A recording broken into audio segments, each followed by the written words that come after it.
Hello, and welcome to Hold This Thought, a podcast where I invite you to hold on to thoughts that you might not have had before. Each week, I sit across from a new guest, and we talk life, ideas, and ponder the questions that make us think twice. I hope you enjoy the show.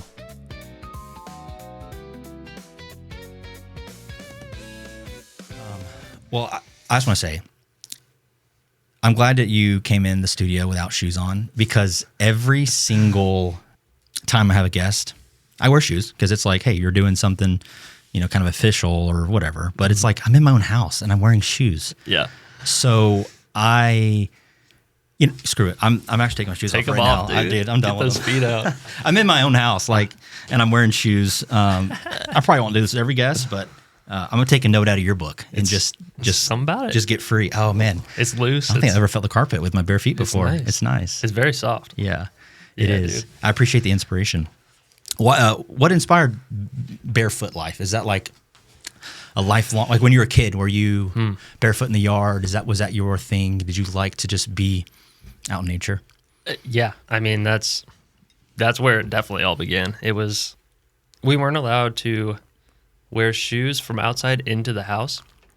And so eventually I just stopped wearing shoes, even though that doesn't really have the same effect as taking your shoes off. But yeah, that's where it all began. My grandma was like very adamant about going barefoot, about who knows what at the time. Like, just, she was always barefoot. She's like, take your shoes off, whatever. And that's where it all began. And I really have felt through my life, there's something about being barefoot. You're just like a little more connected. I don't know. Tapped in. You can get out there, a little woo-woo stuff, but I mean, you hear about grounding and everything these days. Like, there's science that backs it. So I've heard about the grounding. I saw something recently that it was stating that if you wake up in the morning and you go out, the first thing you do is like 10, 15 minutes of sunlight barefoot on the ground. Mm-hmm. It like dispels pent up electricity, energy, static electricity, whatever, it is, and kind of resets your body.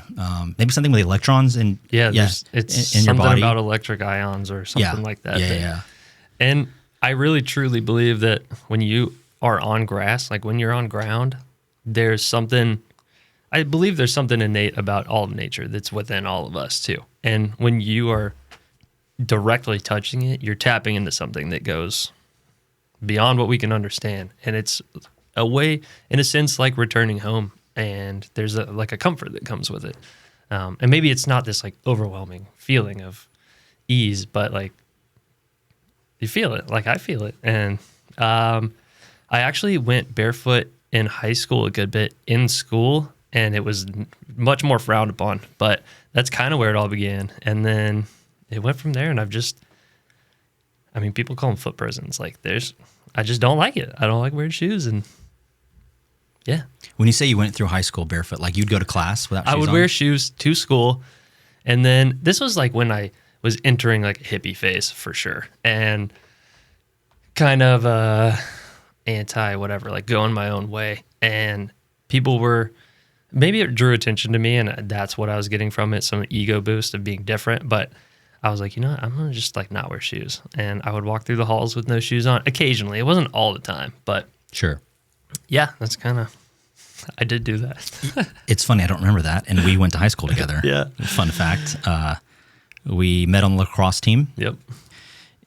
I sat on the bench and you played and went to college and played. And that was my trajectory with every sport in high school and probably my whole life. And I think I was following in the family footsteps instead of doing maybe something that was more aligned with my skill set. I'm a musician, not a great musician, but I play some instruments, and like maybe I would have been better off in the band or orchestra or something like that. But yeah, I think that's pretty cool. That's interesting. Walking through high school. What do you play? Barefoot. I play guitar, piano, nice. drums, and I think that's it. Yeah. Nice. You there's have a whole band. Yeah, right. There are some auxiliary instruments that the djembe or djembe. It's the one in the movies, right? When someone goes to some tribe or like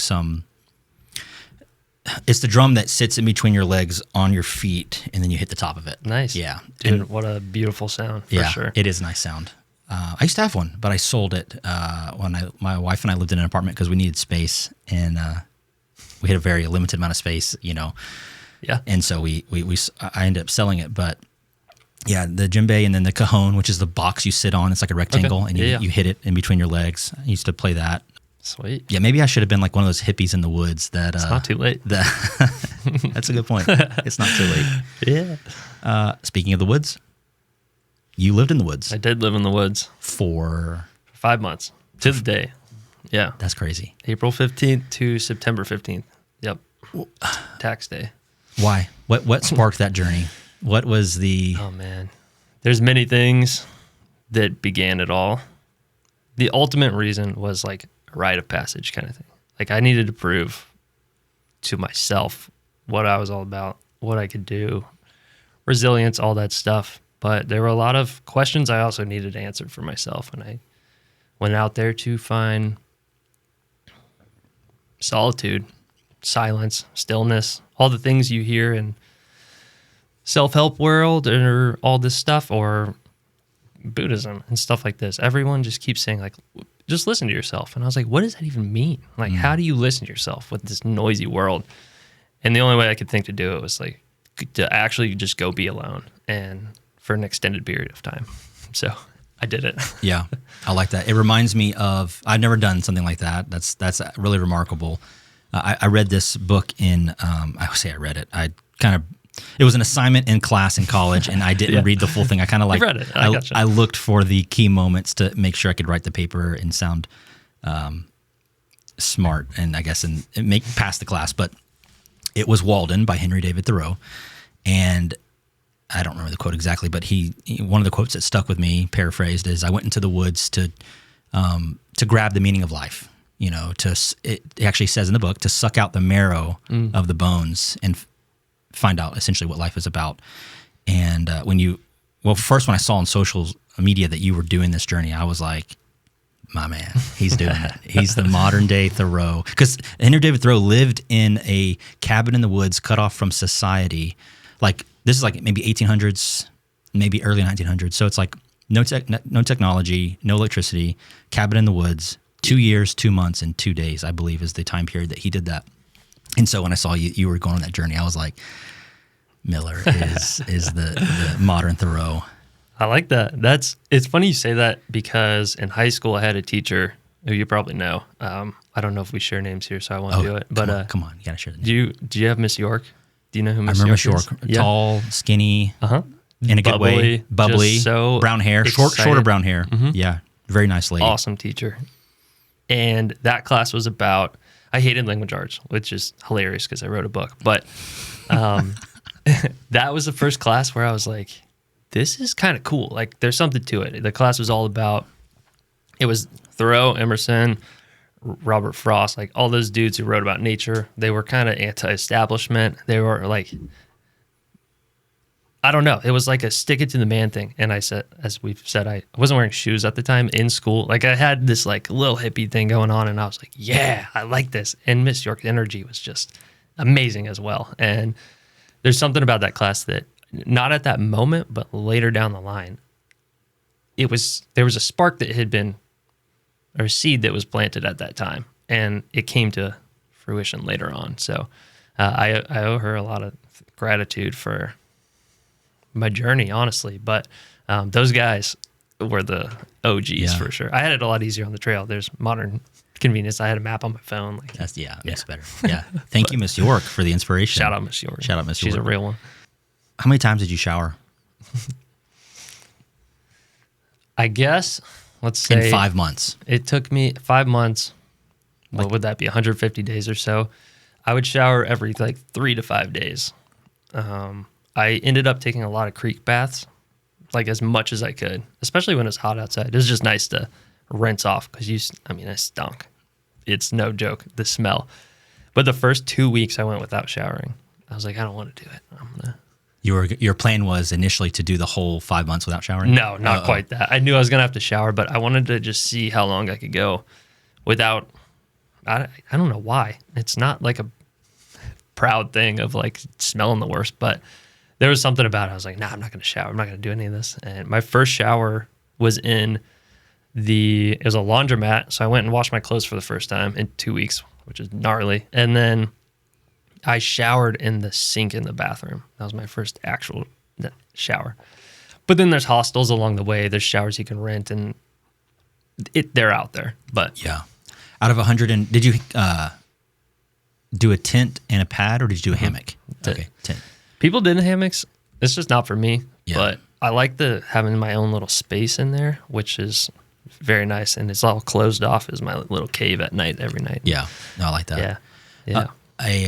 I know what you mean with the hammock versus tent thing. I nowhere near the level you were at, but I had a deep dive interest in camping and through hiking at a smaller scale. And I never actually have done a through hike, but I bought a lot of the gear and did a lot of the research. And you know way more than I do probably on this subject, but like you're looking for the lightest gear possible to go in the pack because you're carrying it day in and day out. You're, the lightest light sources, the lightest batteries, the lightest sleeping bag, the lightest tarps, the lightest string or paracord. Yeah. Everything is like all about, hey, how many ounces does this weigh? Because it adds up in your ruck or in your backpack. You mentioned that you stop at these hostels from periodically and shower and maybe sometimes lodge there as well. Yeah. If you had to guess, like in 150 days, how many days would you say you slept on the ground versus like in a bed that you rented out of those 150? For most of the trail, I opted not to go to the hostels. It was another like whatever pride thing, but I was like, no, that's not for me. There's something called it's like gold blazers or something. We can get into the blaze concept, but like there's people out there who are, let's say like a retired guy who's like, I have money, I don't want to sleep on the ground. Like they'd stay at every hostel they could. And I was like anti that. I was like, no, I'm out here in the woods. Like I'm gonna sleep in the woods. And so for a while, I didn't stay at hostels. I'd go into town, I'd do my stuff, and I'd come back out. And eventually got to the point where it was like, it's nice to sleep in a bed. Like even if it's just like a little bunk in the back of this hostel, like it became this like such a luxurious experience to sleep in this scratchy bed with like 15 other people around me. And yeah, how many times did I sleep in a hostel? I would say probably like 20. Okay. 20 times in a bed. Yeah. That's substantial. 130 days on the ground, give or take. I sleep well on the ground though. I've never been. Would you say it's grounding? Technically, I probably. Yeah. Yeah. My gear specifically that I use, like they have all kinds of sleeping pads that you can use, like inflatable ones, all this, and a lot of the lighter gear is the inflatable one, but mine was the old school accordion, fold up. I have one through that door right now. The little egg crate. We could pull it out and reminisce. It's not very cushy. It's not. No, I've laid. I tried it. It's like it's kind of brutal. It's built for lightweight, not for comfort. Yeah, for sure. And that's a transition I had through the whole thing. Is I started with 45 pounds of weight in this like gigantic. It looked like a turtle shell. It was like a big osprey. Pack, 65 liters or something like that. And I filled it. I was like, well, I have all this room. I'm going to bring all this stuff. And within a few weeks, I was like, I have to get rid of stuff or I'm not going to make it. Like it's too heavy. It's wearing on my body. And I met these guys in the through hiking world. They're called ultralighters, and they have all the gear that you just listed off, like the lightest of the lightest stuff. And they don't have a lot of stuff also. And some of their packs are like 10 pounds of gear. And they were running around on the trail, like trail running. And I was like, that looks so fun. I'm barely walking.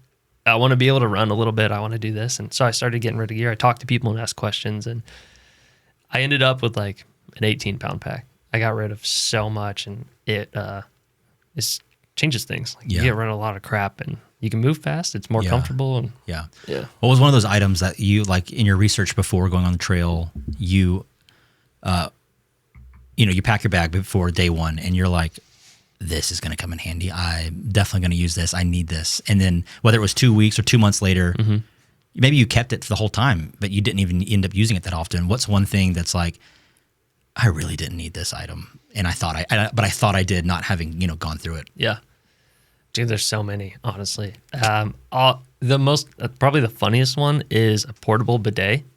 One of my buddies swears by it. He's like, dude, you'll feel so refreshed and everything. And I was like, swamp butt's a real thing, man. It is real. Yeah.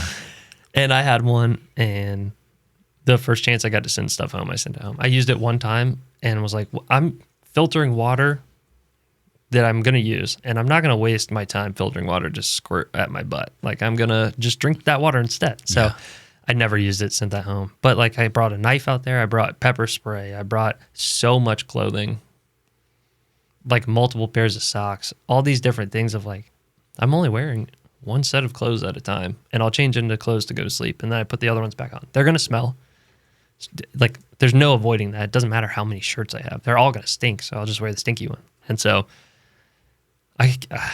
it was a list of things. I cut straps off my bag. I ended up getting a new tent because mine was just super heavy.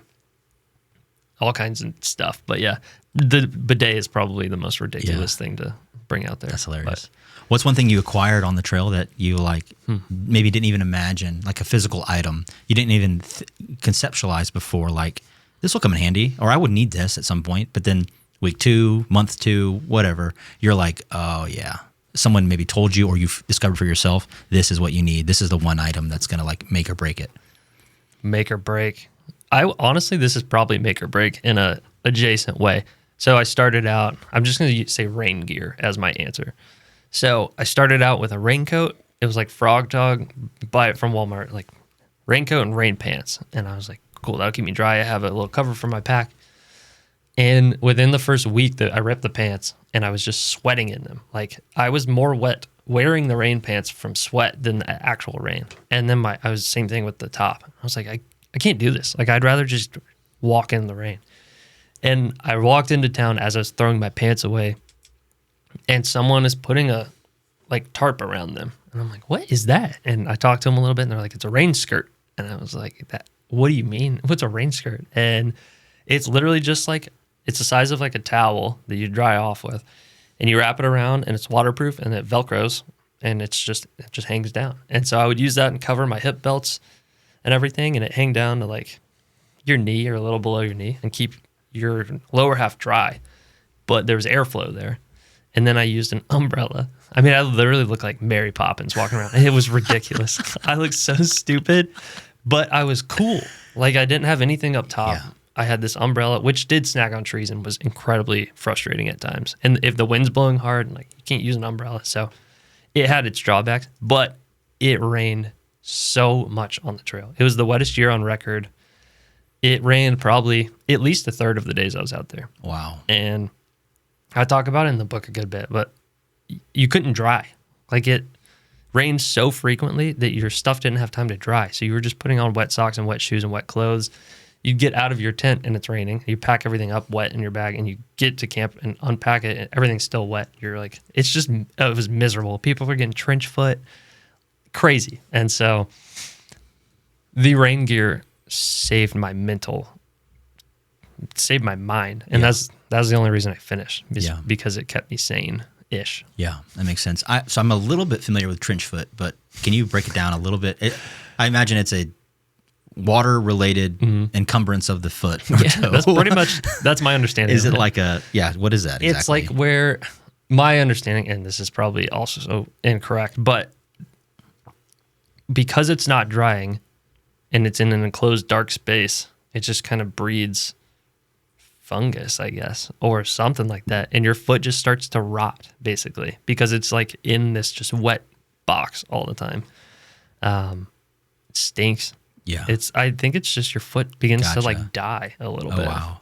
So it's maybe not so much like you have a red sore on your foot because it's chafing, but it's more like there's an infection happening and you need medical attention. Yeah. You have to fix it. Yeah, you have to fix it. Yeah. My feet did the red stuff. Like, my feet were just tearing apart. It wasn't, I bet. It wasn't fungus. It was just like my foot was shedding skin that should not be shed. It was bad. Yeah. So I'm curious, that brings up the footwear question. I own a pair of Salomon trail runners. Okay. Because I just have a hard time with stuff going up past the ankle as far as just comfortability. And I know it's far superior with stability, long-term. But what was your choice? Did you wear like a hiking boot that went up to the ankle, past the ankle into the calf area? Or were you more in the trail runner category where you want something lightweight? Trail runner for sure. I did a ton of research on this because like the shoe is make or break. If you have the wrong shoe, it doesn't work with your foot well, or if you, even a shoe that works well, but it's heavier. Like a boot, it takes a toll over 5 months of wearing it, you know, like walking miles and miles a day. So everyone is like, just do trail runners. Like your stuff's going to get wet anyways. Like they dry faster, they're lightweight.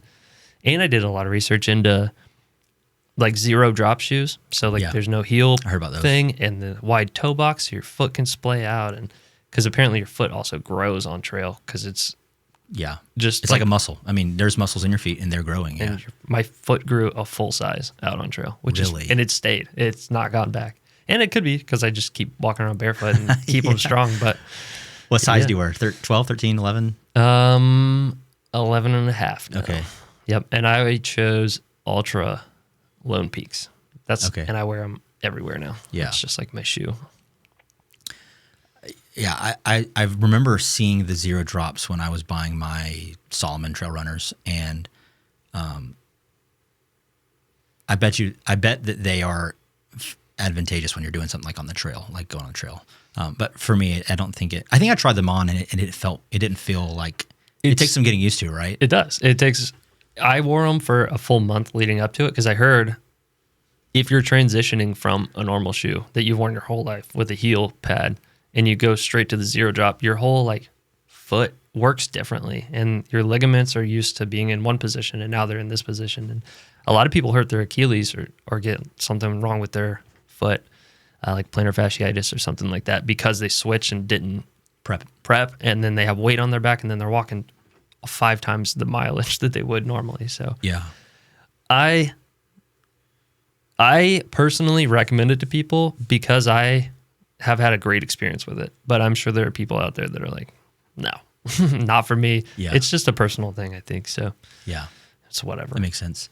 I guess speaking of feet and shoes, did you ever sustain any injuries from all the walking, all the constant wear and tear on your body, foot or otherwise? In my foot, yes. I've had knee trouble my entire life. I had ACL surgery. I've had 4 surgeries on this knee, and leading up to the trail, that was my fear. I was like, if I get hurt, it's going to be my knee for sure. Like I just knew it. So I prepped pretty hard for it. I did like a Mountain Tough program, which is like a military backcountry hunter thing, heavy pack thing. And I prepped pretty hard for it, and it held up through the whole thing, but with like a third of the trail left. So like, we'll say 700 miles left. How long is it total? Like 22-ish, okay. A little less than 2,200 miles. Okay. Yeah. With 700 miles or so left, I was walking and I stepped on a rock like on the middle of my foot, and it felt like my foot cracked in half, like this way. And I was like, no, what happened? I felt a crunch. I didn't really hear anything, but it was like, something's wrong now. And the rest of the trail, it was just like, I felt like, you know how you can just break a carrot? Like that's how tender it felt. It felt like my foot was just going to snap in half. And I pushed through. I made it through. I had to like way dial back my mileage, and it ended up causing plantar fasciitis on my foot because I was walking differently, and it was a problem. But you didn't want to give up. I couldn't. You couldn't. I wasn't going to. I was going to push through, and if I broke my foot, like so be it. But like I had made it that far, and I was out here, as I said, it was my rite of passage to just see what I'm about, and yeah, it wasn't going to stop me. Yeah. And on top of the rite of passage and wanting to be resilient, if you were to have to give up, or maybe like, God forbid, you know, you had like, you broke something serious like in your hip or your knee where you have to stop. Mm-hmm. And if you ever want to do that again, I'm thinking of it in terms of like, man, all these months of rain, walking in the rain, sleeping in the rain, wearing wet clothes, being in nature, which has its good moments and then has its like, this is really challenging moments. Mm-hmm. That's all wasted in a sense, where it's like you have to kind of start from ground one. So I could see wanting to finish being like, nothing is going to stop me from accomplishing this that I've set out to do. For sure. Especially that far in. Like you hear stories of people getting to like the White Mountains, like New Hampshire, like just below Maine, and quitting because it's hard right there. And I was like, I could not do that. Like all this time, I quit my job. I told everyone I was doing this. Like so there's part of that is like, I don't want to look like a failure, which can be healthy at times, you know, like it pushed me. But there were other reasons I was out there as well. And I wasn't going to waste all that time. You're right. It would have felt like a waste. And I would have felt, who knows? I'm glad I don't have to deal with it. But yeah, a lot of people do, I'm sure. So, and I guess we could rephrase it or reframe it through the lens of you still accomplished something great. Like if you still hiked, 700 left, 2,200 on the trail. I don't know, 1,800 miles. Maybe. In, less than that, 2, 3, 4 months. That's still an accomplishment. But there is like you said, for yourself, there is something about like, hey, I started this and now I've finished it in its completion. Yeah. Not halfway. Even though what I did halfway is a tremendous effort that most people will never do in their life. Apart from that, there is something like internally. I resonate with that 100%, where it's like I saw it to the end. Like, for instance, one of my goals with the podcast I've mentioned before is I want to do 100 episodes. Nice. Okay. And then I'll reassess where things are at. Yeah. And nothing's going to stop me from getting to 100 episodes. Yeah. Like it's not, can it happen? It's going to happen. It's inevitable. Like you finishing the trail, it's inevitable. And that mile marker is like a decision point. It's do I keep doing this? Can I make this my career? Or is it time for me to pivot, do something else? And so I 100% resonate with that. Like all this work would be kind of wasted. And there's been episodes that have been released, and there's ones on the shelf now that are going out soon that would still have an impact and still make, be insightful for somebody. But it's like, but for me, yeah, I have to finish this trail. I have to finish this goal of 100 episodes. I like that. I think that's really cool. I think it's special that you recognize that. Yeah. And it's important to celebrate the milestones along the way. Like 25 episodes, solid. 50 episodes, solid. Like, it's cool to pat yourself on the back. Like, I did that. There's 500 mark, there's 1,000 mark, there's halfway, and it's like every one of those, it's like, yes, like I made it here. And it's like I did it. But like, I'm not done yet though. Like but it's important to celebrate the little things along the way for sure. But yeah, dude, there's something to be said about that internal drive behind what you're doing.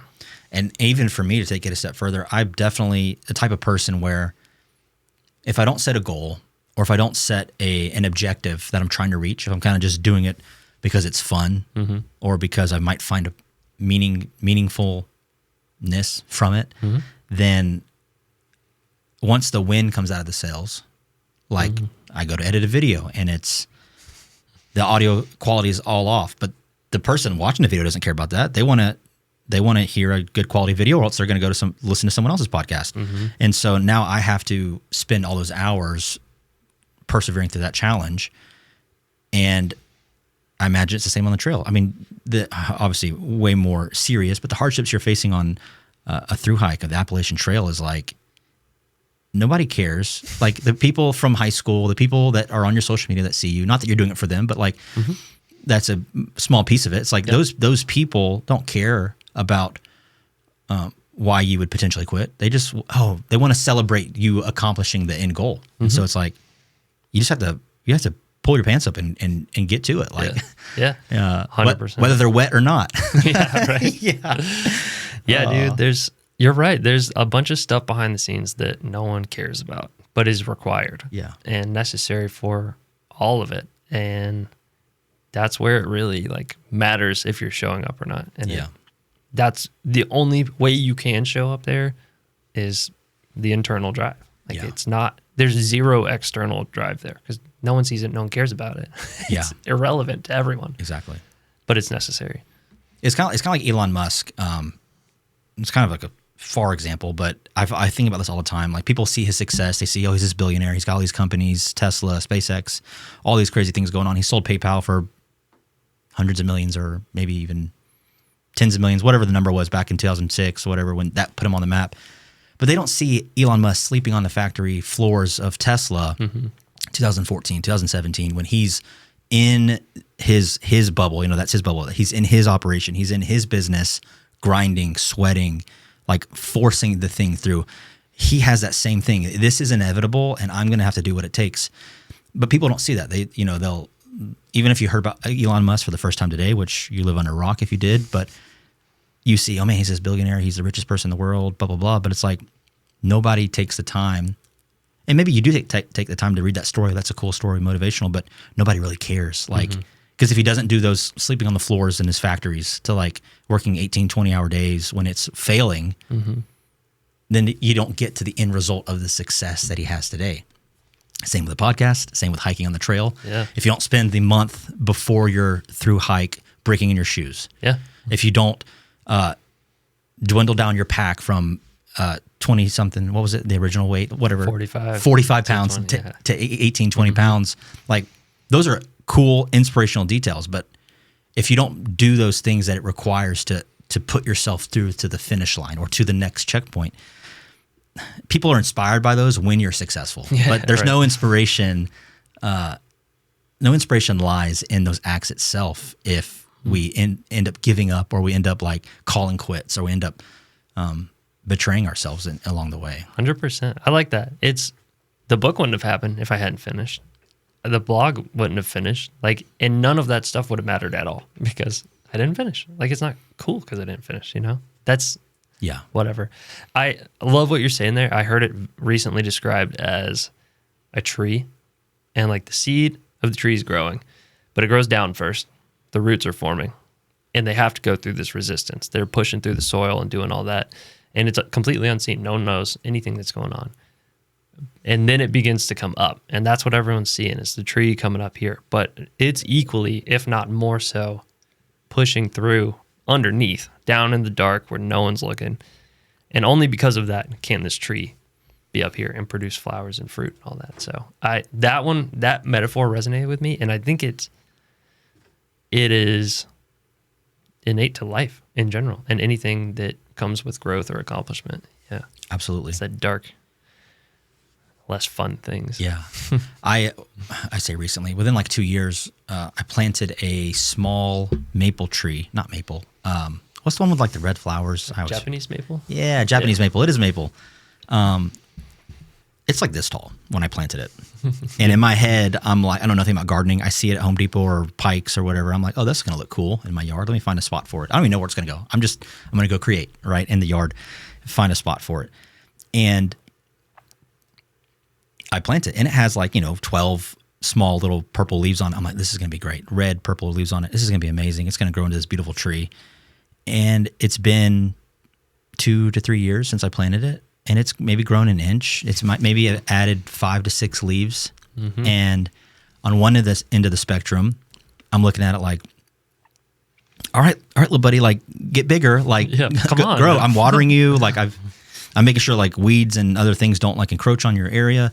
I'm trying to provide the space for you to grow, and it's not dead or dying. It's still, the leaves will fall off and they'll come back each year for the past couple of years. So it's like, it's alive. Mm-hmm. But like you said, it's like, I don't see what it's doing underneath the soil. Right. It is growing down, and it's a little bit past the stage of a seed, but I'm physically resonating with what you're saying, because I have this tree that I want to grow and to see the beautiful purple and red leaves on the branches, but it has to go through that. It got transplanted to a new soil in a new area. It has to reestablish itself in the new environment, and it has to go down deep before it can go up high and wide. And 100%. Yeah. I think that's how everything is in life. Yeah. Even if we don't recognize it, and if we don't do it that way, if we try to go up and wide fast. See ya. Yeah. Yeah. Dude, trees, nature in general has a lot of secrets to the universe hidden within it, for sure. What's one of those secrets? That's one of them. Dude, careful, we open a can of worms here, but dude, my favorite is, and it leads to many other things that I can talk about throughout my journey, but my favorite is probably the cycle that happens in the forest of a tree grows, a flower blossoms, all this stuff. There's a boom of growth, but it can't go forever. These things grow, and then they reach their final moment of growth, and then they start to wither and decay. And we think that's such a bad thing. And branches fall off of trees, flowers fall off, the leaves go down, and it looks kind of bad. But all of those things have to fall for new life to come. There has to be this like decay, and in another world you could call it like alchemizing of what was once growth and beautiful decays, and then it goes back to the earth. It's decayed, and then it comes back as new life. It comes to regenerate and replenish, and that's how the forest sustains itself. But I also feel that in my own life, like there are moments where part of me has reached its end, like let's just use school as an example. Like you work towards this thing forever, and then it's like, okay, it's time for something new. It's time to move on. But a part of you, like that school part of you, that student part, has to kind of like perish. You have to let go of it. It has to die to you. But you can learn from that, and you can take all of that you had from that experience and then put it back into your life and use it to have new growth, to move forward and do bigger and better things. And yeah, that's probably one of my favorite things, to just, it changes the way you look at the forest. You see a dead tree down there, you're like, oh man, but like it's doing what it's supposed to do. Like that's part of it. It's part of the game. Yeah.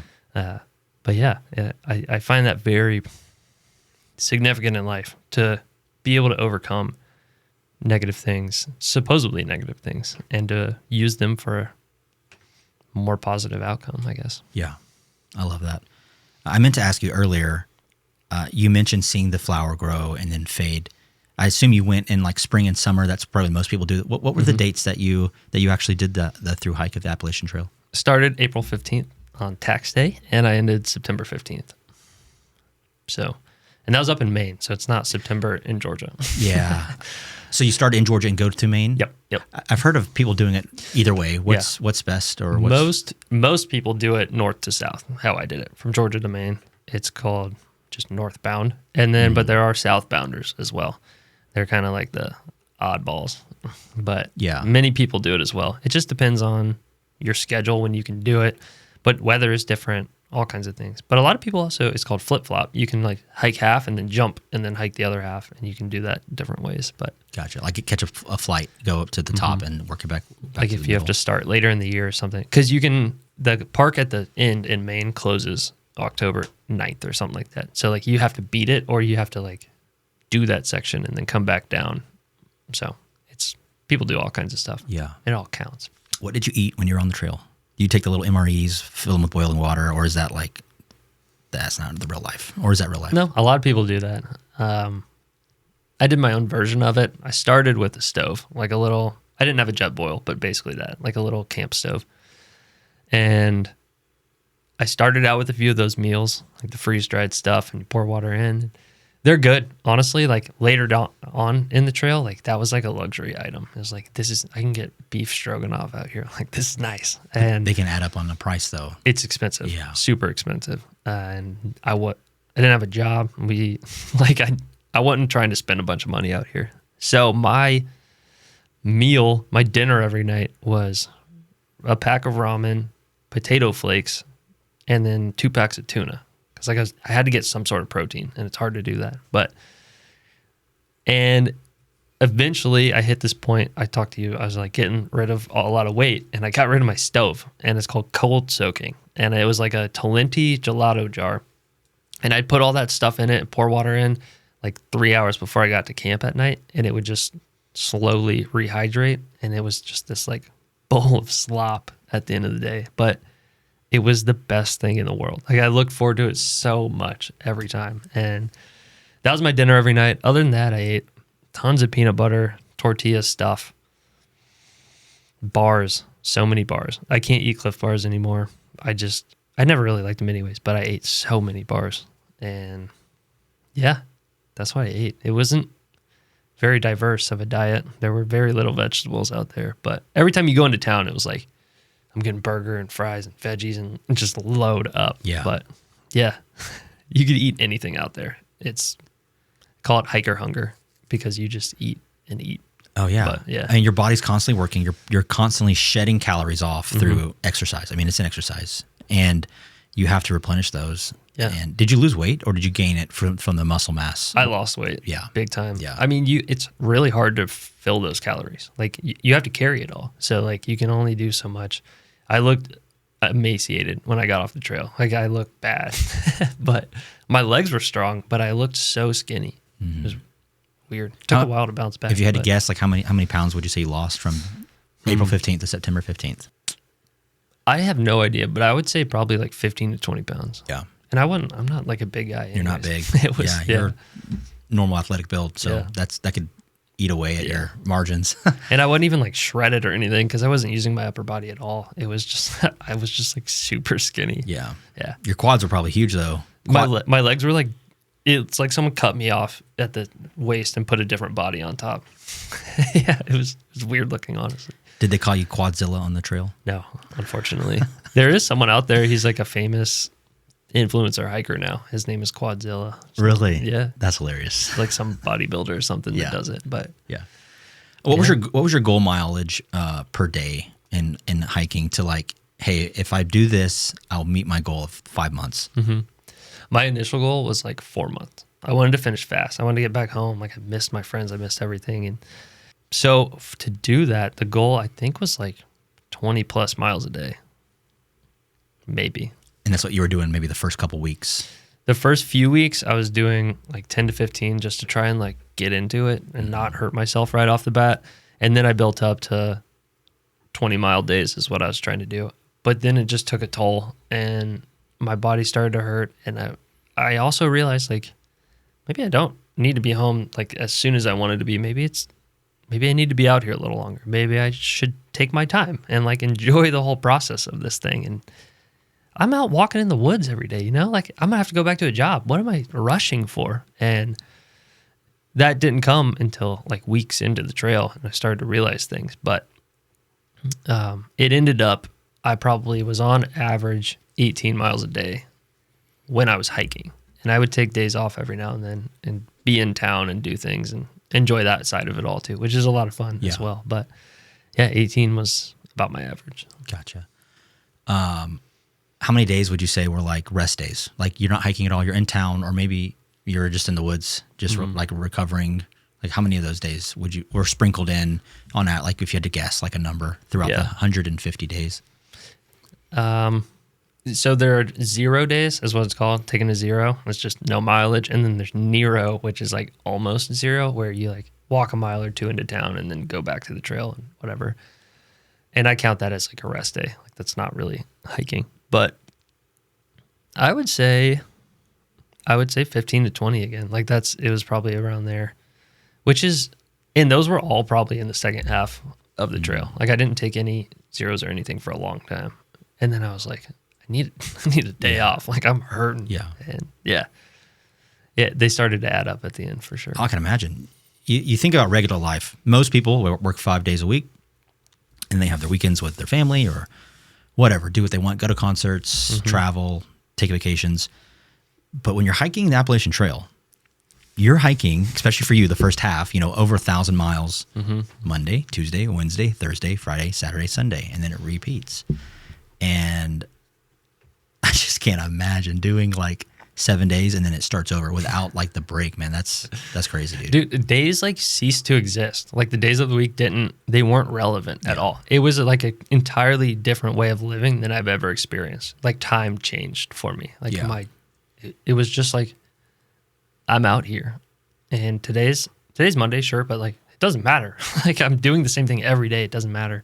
And it was just days and nights is what it turned into. Yeah. Like hours didn't matter, except that like it's going to get dark around this time. So I need to kind of be somewhere to camp. But yeah, it was a unique way of living, of like completely away from corporate life. Like it's not even corporate, but just like society.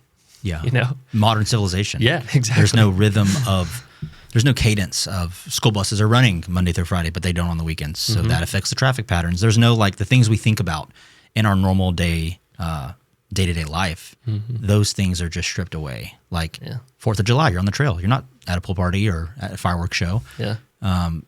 Labor Day weekend, you're not at a pool party or a fireworks show or something at the beach or going on a trip. You're hiking. So like the normal things that we experience in life, holidays, and even the weekly resets of the weekend, I can see how it's all gone away. It's like you've really, when you enter the forest, you enter a different world. Yeah. It's like kind of like Narnia, Dude, a little bit. It really is. It's funny you say that. At the very end, there's this section called the 100-Mile Wilderness, and right after that, all that's left is like the final mountain. You go into a new park, like you have to, whatever. So effectively, the regular hiking days end at that moment. And I swear, I turned around and looked, and a door shut. Like, it was like Narnia. It was like I walked out of the closet or whatever the Narnia thing is. Yeah, the wardrobe. The wardrobe. Yeah. That's probably a more accurate way to say that. That's when I officially left the closet. I love that. But yeah, dude, it's more animalistic. It's more like the milestones of time in society cease to exist, and all that there was like the sun and the moon, like that guided time. And you would see more people in the woods on the weekend, and that's how you knew it was the weekend. But like other than that, you're not checking. It didn't matter. Yeah. It was irrelevant. Yeah.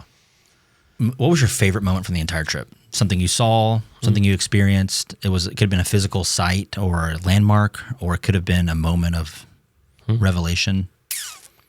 Let's start with the physical thing you saw, and we can hit revelation later. My favorite thing I saw was it's called the Presidential Range. I think it's in New Hampshire. I don't know. That may be completely wrong, but it's up there. And it's this range of mountains that is just breathtaking. Like, hiking in the South, like, it's not, you don't get these like super crazy tall peaks looking around everywhere. And there's just like a ton of them on this range, and they drop away. It's hard to explain. I can't explain it in words. It's the pictures don't even do it justice. Like, you got to be there to experience it. But it's like something out west in the Rockies. Yeah. And it was just jaw-dropping. Like, I didn't know what to expect, and it had been rainy and cloudy for the weeks leading up to it. And right when we get to this one peak, the first peak, like Mount Washington, the sun broke through. It was like a magical moment. The sun broke, and we had been in clouds and just dreary moods for weeks. And it was like heaven opened up, and everyone was so happy, and the whole day was just beautiful, and we're hiking around. You can see everywhere, and that was my favorite day probably on the trail, as far as that goes. Yeah. It was magical. Yeah. I know what you mean with the views. Mm-hmm. I never earned it the way you did through hiking, but like I've been on ski trips in my wife and I did Sundance. That's one that comes to mind, although it's not one of the highest, but it was still really, really remarkable. Fun fact, they're known for their festival, but they also have a ski resort and lodge there. I didn't know that. You can, they have these like little cabins, and you can go, stay, and Sweet. A lot of them you can ski out of your room like you would see in a movie or something, down the slope. Yeah. When people think of Salt Lake City, they think of Park City, right? It's the big one. It's 100 slopes or whatever, and the big town, and it's nice. But Sundance is this smaller, more quaint, less runs. But if you like skiing and you like snowboarding, it's really beautiful. Anyways, nice. We get to the top of the mountain, and it was either there or in Bozeman. We've been a couple times out west, and you get off the lift at maybe the tallest blue that you want to do, or maybe if you're going for that one black diamond. And you just, before you go down, you just look around. Yeah, dude. It's just like, you're like, what? Yeah. It's incredible. It is. The same thing with the Grand Canyon. My wife and I went with my family, and I believe it was 2019 to the Grand Canyon. And you just get to the edge, and we actually hiked down maybe like 30 minutes. Nothing crazy. We didn't even, you think about the Grand Canyon, we went an inch down into the canyon, and then it was my mom was there. It was like a family thing, and we're all in like street clothes. But I just wanted to see what it felt like. Yeah. And just the views you get from something that gorgeous and that expansive is. And we were at the southern rim coming up from Phoenix, but it was just it was beautiful. So yeah, when you were describing. And then when you said the pictures don't do it justice, I absolutely understand, because I look at pictures that I've taken one of those. Yeah. I look at those pictures, and I'm like, man, my memory of this, and even in the moment when you're capturing it, you're like, this is not even close. Maybe it's if like, I why had, am I even taking this picture? Yeah. Maybe if you had like a $4,000 camera or something, you could get close to capturing that. But even when you're there, it's like, I know I'm looking at this, but I can't capture it all in my brain. Like it's that Grand Canyon that you can't even take it all in. Yeah. It's crazy. It's vast. It blows my mind still to this day. And I don't know if we've said it or not, but I live out in Montana now near Glacier National Park, and it's the same thing. Every time I go there, I'm like, this is so wild. Like, this is so big. And it just continues to blow my mind, which I love. Like, there's something cool about being continuously just struck. Yeah. But in Montana, I haven't been to Glacier yet, but Montana in itself is beautiful. My wife, when I mentioned earlier, we were in Bozeman.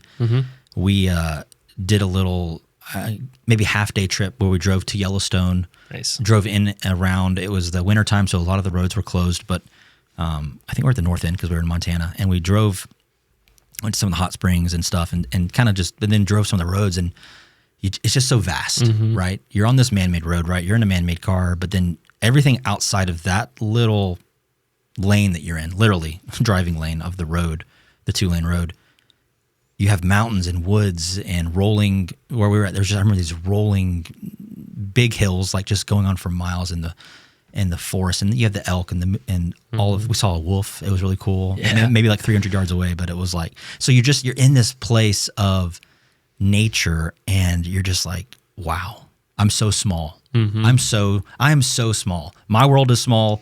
My issues, my troubles, my ego, everything is small compared to the vastness out here. And I'm sure you have, resonation with that more than anyone, having gone through it on a day in and day out basis on the trail.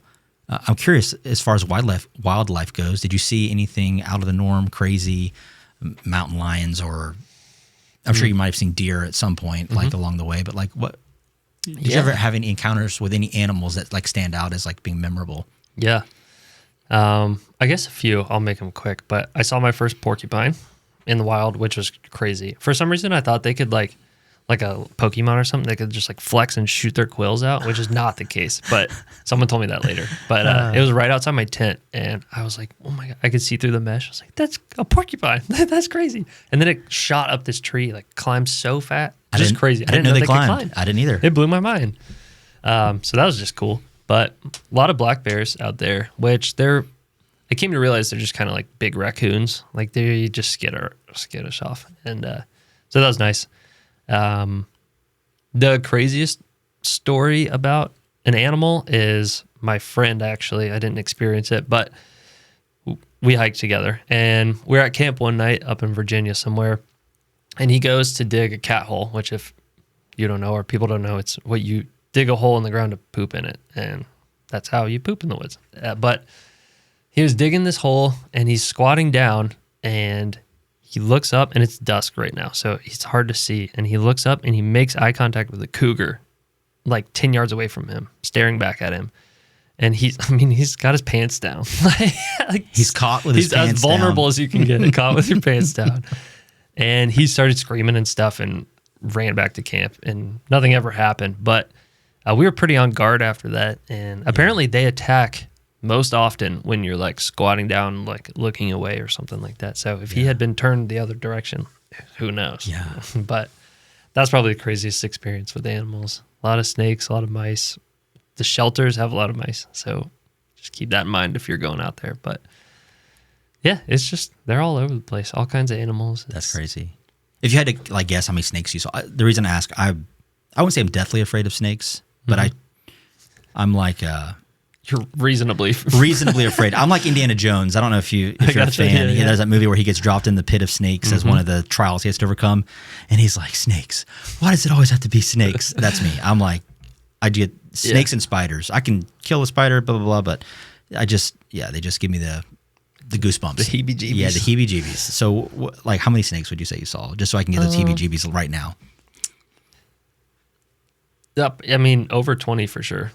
Dear God. Just like walking around the trail too. My closest snake encounter was with a rattlesnake, actually. It was up north somewhere near like the rocky areas. So You don't have to worry about that down here. Or maybe you do. I don't know. But I was going to go poop as well. And I'm walking through the woods, and I bend down to start digging my hole, and I hear just like a rustle. Not a rustle, but just like a slow drag in the leaves behind me. And I was like, that has to be a snake. Like nothing else would make that noise. And that thought happened within like a millisecond. And I was like, oh my God. And just jumped backwards and ran back to the wherever. And I was like, okay, I need to like go check though. I want to confirm. And I go back, and it's like that thick of a rattlesnake. Like it was gigantic.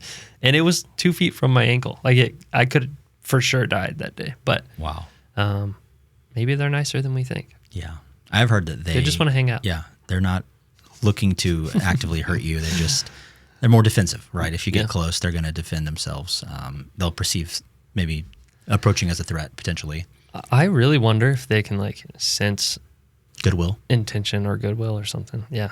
Animals in general, I want to carry out my own like mental experiment with that, but you should adopt a bunch of them, like snakes or just animals. No, not Can snakes. you adopt snakes? I don't know, but like maybe you take every animal you saw on the trail and you get one of each, and you put them in this. It's my Noah's Ark experiment. Yeah, there you go. And Montana, there's a lot of land out there. I'd imagine you have the space for it. If you can get the permits and everything, you could get this collection. It's not really a zoo to the public. It's just a zoo for yourself. Yeah, it's a sociology experiment. Yeah, and instead of like a petting zoo where you pet them, you let them pet you, and just kind of see how it works. The reverse petting zoo.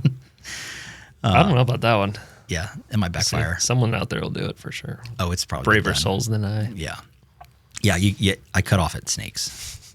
I don't blame you. I'm not like a snake fan either, but yeah, they're just not that great. They're snakes. With the black bears, I'm curious. Well, I've heard and seen the videos. There's viral clips that go out with bear attacks and things. Now that we're in the social media age, and so I've seen these clips of like usually grizzlies, right, attacking people, and usually it's related with territory or they're hungry or protecting their cubs or their young ones. Did you see any family of black bear? Was it mostly solo explorers? And then what was the proximity? Like how close did you get to them? I know you said they were skittish, but like was there anything where were you able to get like up and close with them? I don't think I ever saw any cubs or anything like that, which is okay. Like I'm fine with that. Yeah. But danger zone. They definitely came into one of the camps one night. Like I could hear them. And I think I write a little thing about it in the book, but they destroyed someone's food bag. Like it just got torn up, and you could hear them run, like walking around, and feel like the presence of just a giant animal. And it was unpleasant for sure. And that was like within the first few weeks out there. And I was like, oh man, this is what it's like. But I never really had any bad encounters. I scared one out of a tree one time, and it fell out of the tree, which I felt very bad about later. But it was like, they're crazy climbers. How big they are, it blows my mind how fast they are in a tree.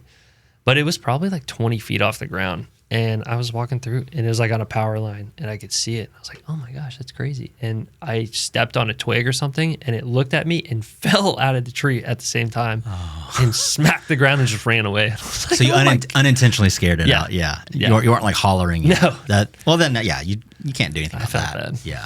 Yeah. It seemed okay. Would you consider yourself someone who wouldn't like ever want to harm animals in terms of like hunting for food or anything like that, or is it kind of like dependent? Like I have no problem with hunting. I think this is probably a debatable topic for sure, but I think it's innate to humanity. Like we had to hunt at one point in time, and I think there are ways to do it without hunting maybe, but personally, I think there's something very profound that happens when you kill an animal and you butcher the animal and then you eat the animal. It's sustaining life. It's that thing I was talking about of the cycle of the forest. Like it's with the trees and the flowers. It is the circle of life.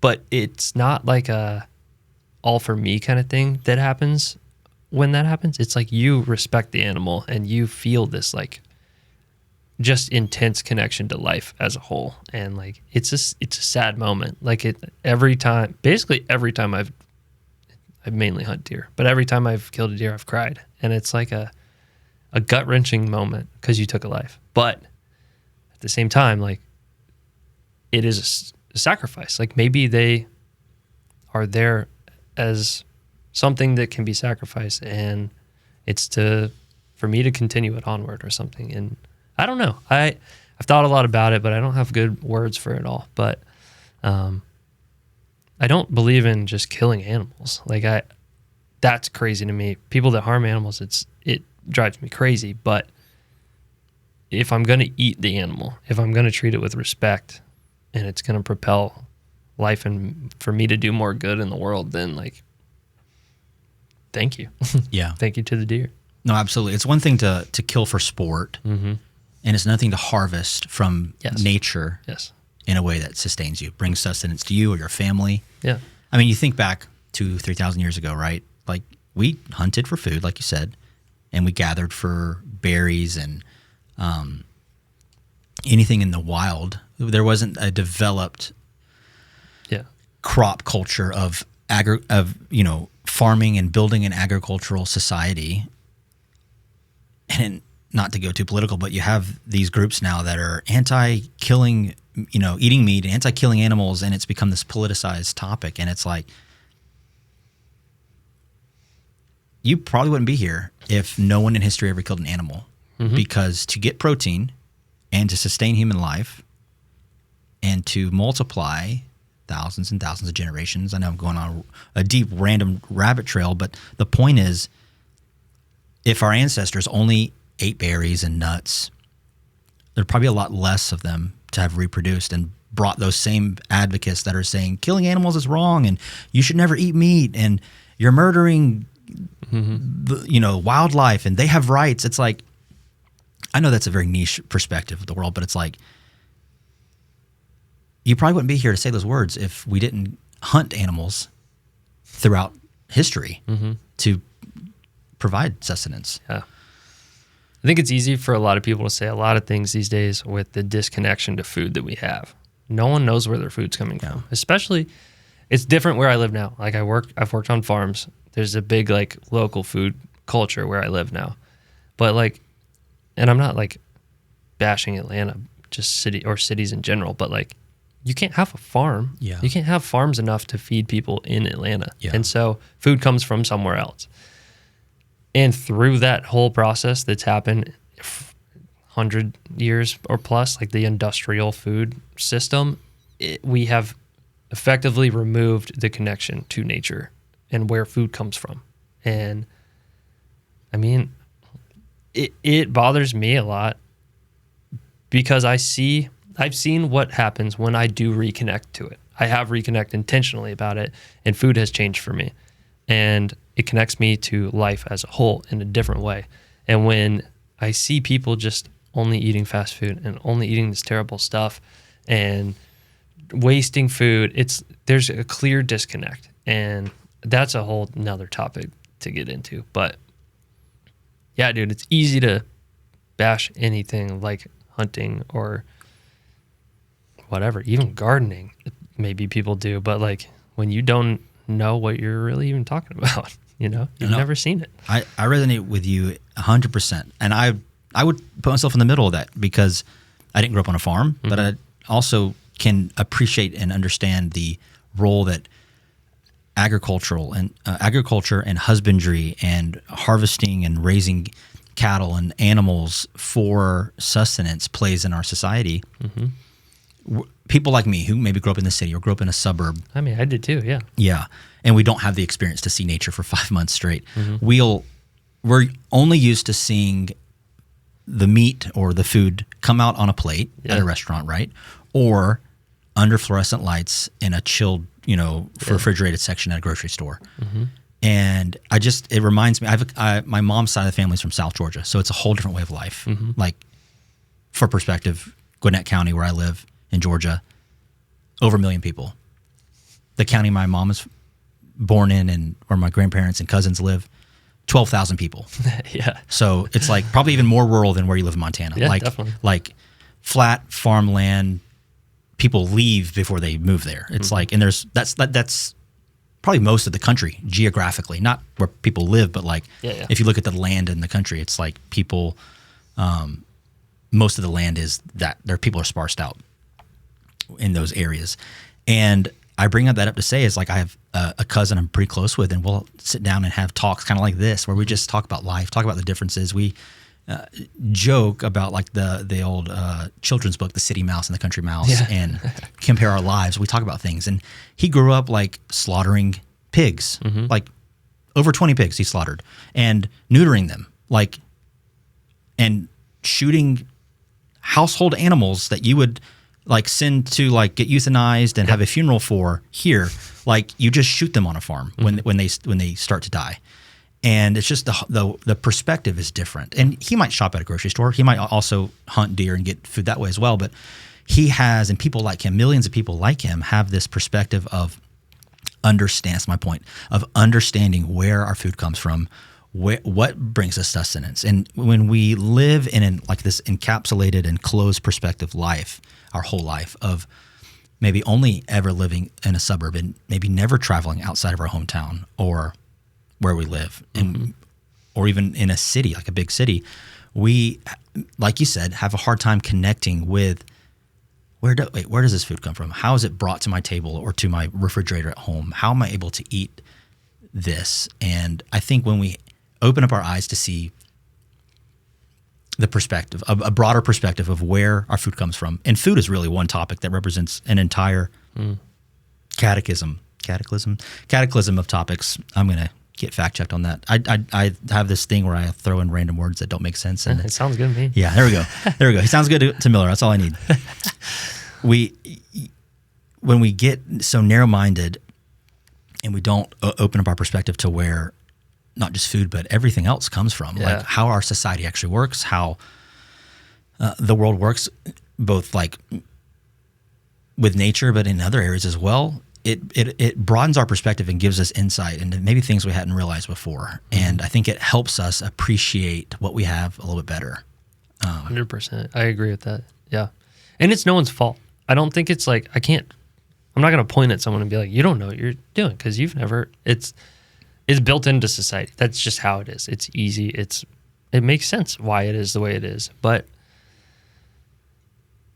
yeah, even if you just like grow a plant and you see a plant grow, it'll do something to you. Like that's where it begins, you know? And if you can grow a tomato plant or something and you eat that tomato, you're like, oh, that was cool. Like there's something there, and it can grow from there. But like, that's something that like I've worked with farmers and all this stuff, and a lot of them are like, we just need to get people to grow a plant. Like that's all it takes. And then the cascade begins. It's like knocking a domino over. It just takes a little spark of connection there. But I agree, dude. Food as a whole, I mean, we could do a whole episode on food because I'm very passionate about it. And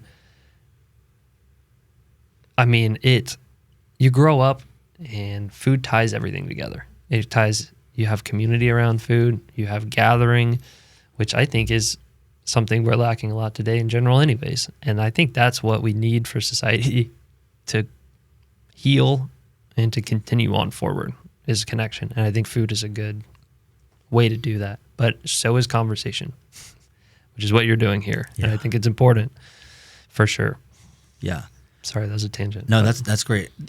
To your point on conversations, I was chatting with someone the other day, and they were trolling's the best word. They were trolling, hey, what are you doing? What's the point? Why are you just sitting in a room talking? And it's like, why did Aristotle and Plato and Socrates sit around and talk? You know, it's not just sitting around and talking. No. I'll just say it, instead of the third person, you're first person me. Yeah. I am opening my perspective to different ways of life. I am learning about what it's like to walk through the woods for 5 months. I'm learning about so many things in life that makes me a more, I don't want to say holistic, but my perspective is broadened. Mm-hmm. Because I'm curious about the world, because I'm approaching it from a, hey, why did you do that? Or who are you? Or what matters to you?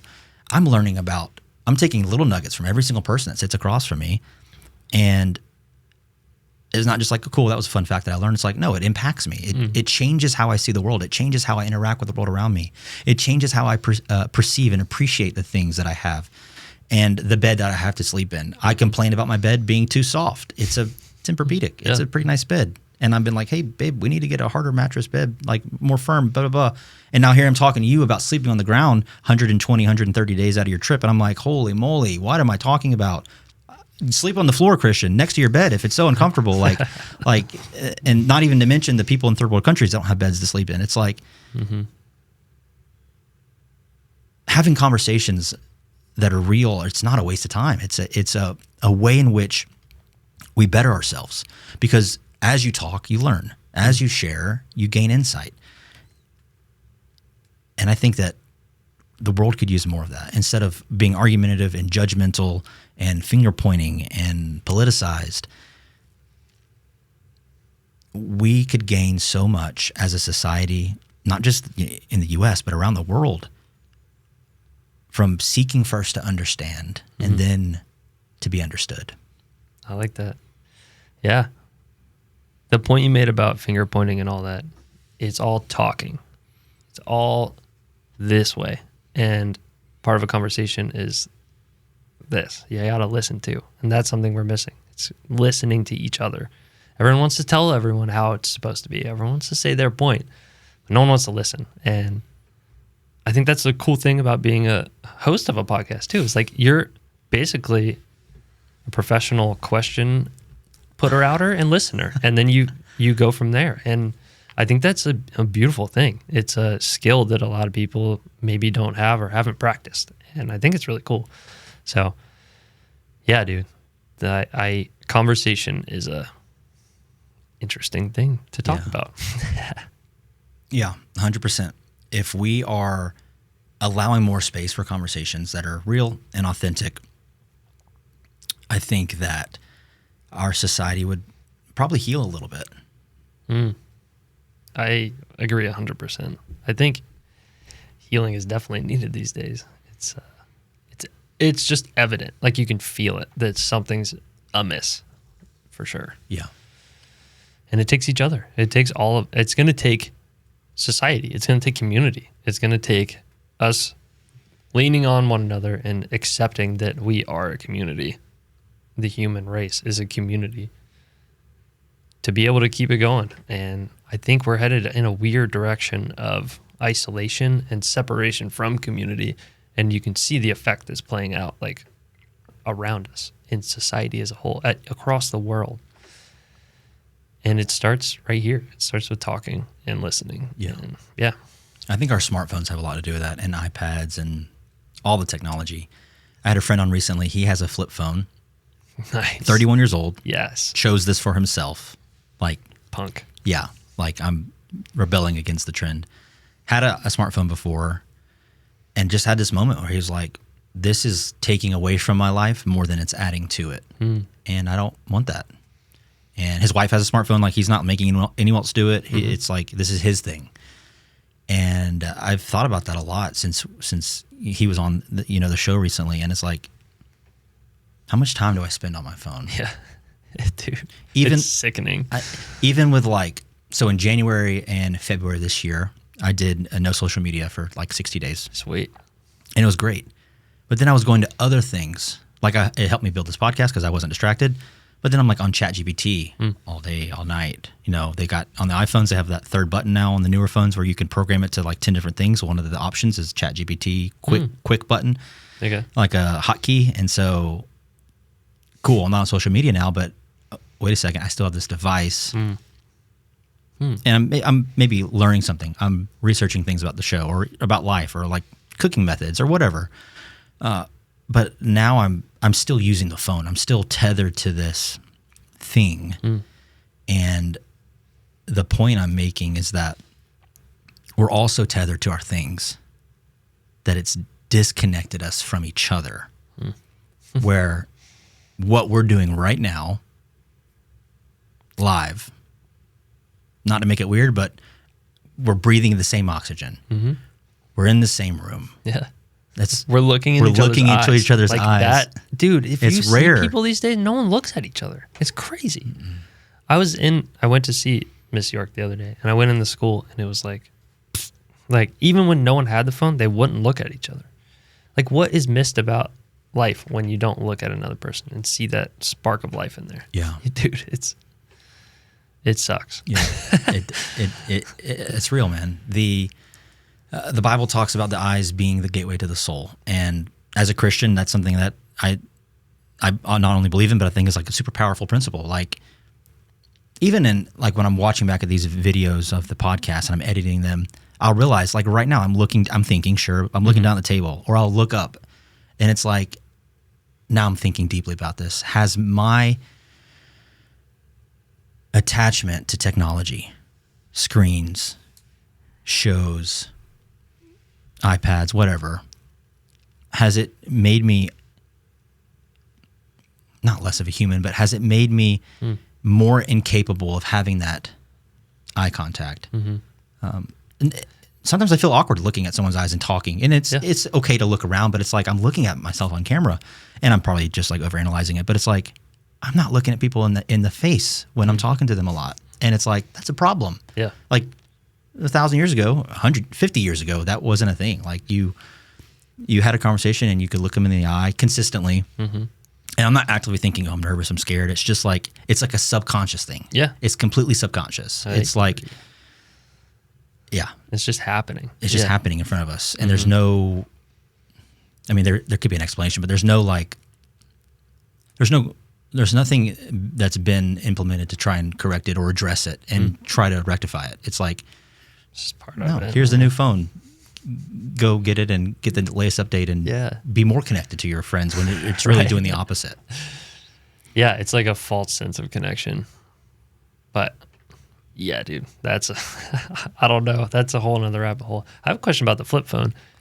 Does it have so the reason I'm up for an upgrade, like it's time. My phone is so old. It's time for an upgrade. One, I want a good camera. I like to take pictures. Like I do keep a blog and stuff. Like I want pictures that I take on there. Do they have a good camera? Two, I do use the map a lot. Like that's like a huge reason why I do want to keep my iPhone. That might be it. Like the internet's nice to have as well, but like I could do without it. Everyone around me has a phone. Like if I need to look something up. So do you know the answer to those questions? Are there maps? He had a Nokia. There's no map on his. Okay. He had like legit old school flip phone. He had it clipped on his belt, which I'm like, that's. Why wouldn't you? There was a phase where that was like, that's the old dad thing. That's weird. That's lame. But I'm like, dude, you're so cool for doing that. Mostly because he's rebelling against the trends that enslave us. There's a rabbit hole there. He's rebelling against the trends that enslave us. We, oh man, I just thought about this. I had a guest on. We were talking about like worldviews and how people in North Korea and Iran are in a censored world. The government censors everything that comes to them from their phones and the internet, and so their worldview is through a lens that's false. And the guest I had on was sharing that, is it not possible that the lens of freedom has created this what appears to be full exposure, not censored, full visibility of the whole world. We see the world how it really is. But he asked the question, is that freedom lens, the American lens, its own censorship that we self-impose? We live in America, the greatest country on earth. And I agree, it's amazing to have freedoms, to be able to carry weapons, to be able to defend myself, to have the right to free speech, to elect our own officials. There's so many things about our country that are amazing, and I wouldn't trade that for a socialistic, a communistic, or a dictatorship ever. I would never want to live in one of those countries. Don't get me wrong. But as individuals living in that society, that is so great. Have we clothed ourselves with our own self-perceived veil or self-perceived attribute of having so much freedom that has become a foggy lens that we look through and distorted our view of how the world really is? That's wild. I like that a lot. I think you might be onto something. I'm going to have to unpack that by myself at some point, I think. I think so. It is. It's man, I like that. You stumped me on that one. That's good. Well, it's profound. Like it is. It gets you thinking. It got me thinking. That's why that conversation was maybe 2 or 3 months ago, but I'm on and off. I've been thinking about that. It's like, well, well, we look at the North Koreans and we say, oh, you've lived through this bubble. You can't see the world how it really is. But it's like, do we also? Yeah. Even though we have open borders, we can travel. People can move here and become citizens. You can find your dream here. It's like, yeah, those are all real.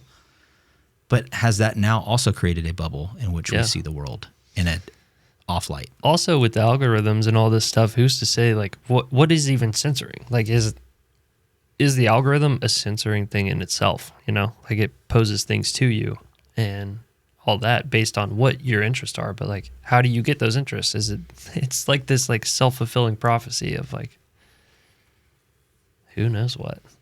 Yeah, dude. Okay, I'm gonna get a flip phone. You sold me. You might have to have like a separate standalone for the camera, like a camera for the pictures to be able to take photos. I'm regressing here. I'm gonna get a camera. I'm gonna get a little TomTom GPS system. I'm gonna go. He has a Garmin. I asked him on the show. I said, how'd you get here? And he's like, I have a Garmin. Okay, I'm down with Garmin. Yeah. Shout out. Well, you say you're regressing, but are you really? I don't know. Are you actually embracing the life I want to live under my own terms? Why is it scary to get rid of an iPhone? Like, why am I resistant to it? Is it because, like, is it really the maps that I need? You know, you just gave me the solution to that. I already have Garmin stuff. I love it. Cool. I can do the internet somewhere else. Like, if I really only want my phone then for calling and texting, what is the reason I don't want to get rid of it? Is it addiction? Like, am I addicted to it? Do I like social media and I just don't want to admit it? Not like it, but do I crave it? Do I feel like you need it? Yeah. When I sit down on the toilet, I have to go to social media. When I lay in bed at night before putting my phone on the charger, do I have to scroll on social media? I look at people's stories. I look at reels. Yeah. I do. Yeah. All the time. Hours a day wasted, except for that 2-month period when I wasn't on it. Mm-hmm. And when you created this. Well, yeah. Yeah. What? Think about that, dude. That's crazy, actually. Yeah. Yes, you use technology still. But I wasn't. But you created this amazing thing. Brain rot, binging, dopamine hits. You were getting dopamine from something that you chose to pursue. Interesting. Blowing my mind right now. That's wild. Dude. Okay. I also did no alcohol during that 2 months as well. Nice. Which was How's that? Part of that. It's good, man. I try to do 30 days a year, usually January. Yeah. Just reset. Longevity. I mean, many reasons. Alcohol is a poison. Mm-hmm. It is a drug. It is a poison. It kills you slowly over time. Do I drink throughout the year? Yes. But I do that through the lens of this is a carcinogenic that is trying to kill me. Uh-huh. And what I've found, I never knew my paternal grandfather, but he was an alcoholic. So it's like it's in the genes or whatever. There's something there. So in order to prevent myself from going down that trail, I put these intentional on-off switches in my life, right? For me, it also goes to diet. I just started keto. I do keto not because it's the best diet, because there's a clear on and off switch. I can't have carbs or I can't have carbs. It's not a sustainable diet. It's hard to do, but that's what works for me. I can't portion control. It doesn't work with my ADHD brain, whatever you want to call it. And so same thing with alcohol. When I do that 30 days and I cut off the switch, I've turned it off. Even if I don't understand, like in the present moment, mentally what's happening, my body is understanding, hey, we're not taking poison 3-4 days a week now. Like we're allowing for regeneration. You're not swollen or tired or foggy. The brain fog was huge. Dude, yes. You lose, I mean, you probably got that on the trail. Like you have brain fog when you, probably from a lot of things in society, but alcohol is one of those things that causes that. And so when I had I did it to 60 days this year because I had a guest coming on who brews his own beer. And I was like, hey, let's celebrate. Instead of at 30-day mark, you'll be here at around a 60-day mark, blah, blah, blah. I did it at 60 days. So, nice. But the extra, like 2 months of not having alcohol, not having social media. Look at the room. Yeah, dude. And I walked in, I was like, oh my God, this is real. This is appreciate that. And it's not like, look at me. It's like, what if every single person in the world who is addicted to their smartphone, who is addicted to alcohol, stop doing it? Yeah. What if you listening right now, I never look at the camera. I think it's dumb, but I'm doing it right now. Yeah. What if you listening do it right too. now stopped being addicted to your phone, took 2 months off from alcohol and from your smartphone? What could you create? What could you implement in your life to take you to that next mile marker, that next 500, 1,000, 1,500 mile marker, like on the trail? What could you achieve? I just did it for 2 months. Now you got me thinking, should I also get rid of my smartphone? I might be on board with all of it. Yeah. Just a true cleanse Yeah. of a lot of poisons of different types. Dude, that's crazy. And not only that, but I hit that. Not only that, but you're not on social media, so you're not being bombarded by like other people's ideas. So you're able to like tap into something that you actually feel and want. And you're like, I'm going to do this thing. And then there's no one else to tell you like, oh, you should be doing this thing instead. You should be doing this and this. And talk about ADD brain. Like that'll take you down some rabbit holes that you don't need to go down that. It's like, no, I already know what I want. And then your brain's clear and you know how to, dude, it's a like positive feedback loop at that point. Exactly. And I've said this before, but like I was using ChatGPT at that time, and not as like an addiction like we are with social media and like scrolling, but I was like, hey, I have an idea. It's like truly a tool. Like exactly, it's a tool. Yeah. It's the person that I can spit an idea at, like you, right? But you have to sleep. You have to go to the bathroom. Right. You have to go back to your family. Like I can do that in this moment with you, and we can bounce ideas. But with ChatGPT and AI, a lot of use cases. You can use it for coding and all this stuff, creating pictures, videos, blah, blah, blah. But for me, it was like, hey, I don't have like a soul connection to you as like my best friend, but for this short period of time, you're my best friend that I'm gonna, here's my idea, refine it. I don't like your revisions. Let me add my own twist back into it. Doing that multiple times where like, hey, I can do this. Hey, let's do it this way. No, let's add this. Do I want an oval table? Do I want a square table? Do I want to do couches or do I want to do a table? How do I want to design the set? What kind of lights do I want to use? What kind of cameras? So it's like, how do I want the guests to feel when they come in? Blah, blah, blah, blah, blah, blah, blah. I'm creating this system, and I'm creating an environment to have what matters to me, which is authentic conversations with real people. And I never really thought of it that like in the terms that you put it in that, hey, maybe it was the abstinence from alcohol, abstinence from the smartphone, social media, rabbit holes that helped me create this. And if it helped me create this, and I'm not that special, like what could that do for society as a whole? We talked about conversations being healing, broadening our perspective with agriculture and where our food comes from being like restorative and how we view the world. What if, and I'm literally have chosen a business that thrives off people seeing my reels and then discovering my podcast. So it's like in the moment, I'm actually saying something against what I'm trying to build, but it's like, what if everyone in the country took a month off from their smartphone? Yeah, dude. It would turn the tables upside down. It'd be crazy. And like, how does change happen? You know, how does broad societal change happen? I think people are afraid that it takes some grand uprising or like some crazy thing to happen to flip it. And it can, often in like a negative way, like it's a disaster. But for positive change, and I've seen it before in small little ways, and you see it in history, it starts on the individual basis. Like it starts with each of us doing the thing, whatever.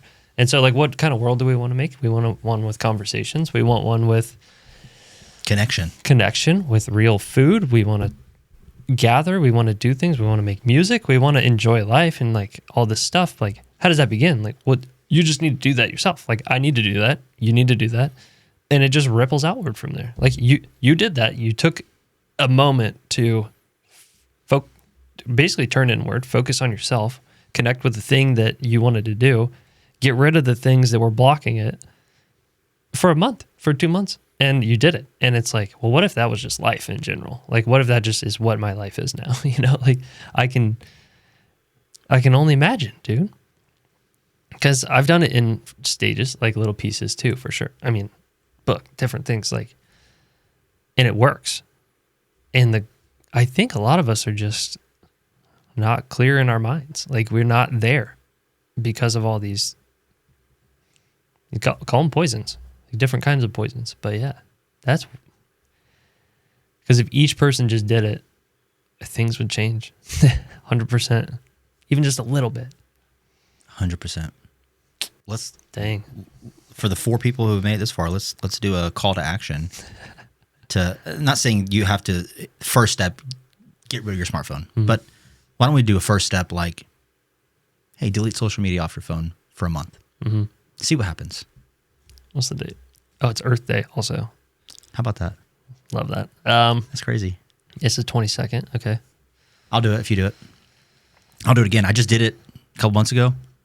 Yeah. We're filming this in April. I normally don't reveal the film. Oh yeah, month. I guess I gave that away, didn't I? No, it's okay.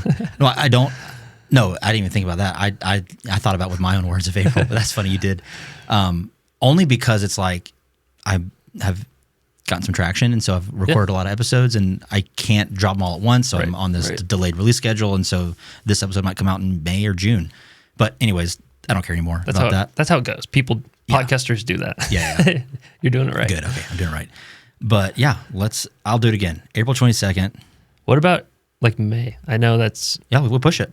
I'll do it in May. We'll start it. I'm going to also not drink. Okay, I'll do that too. Okay.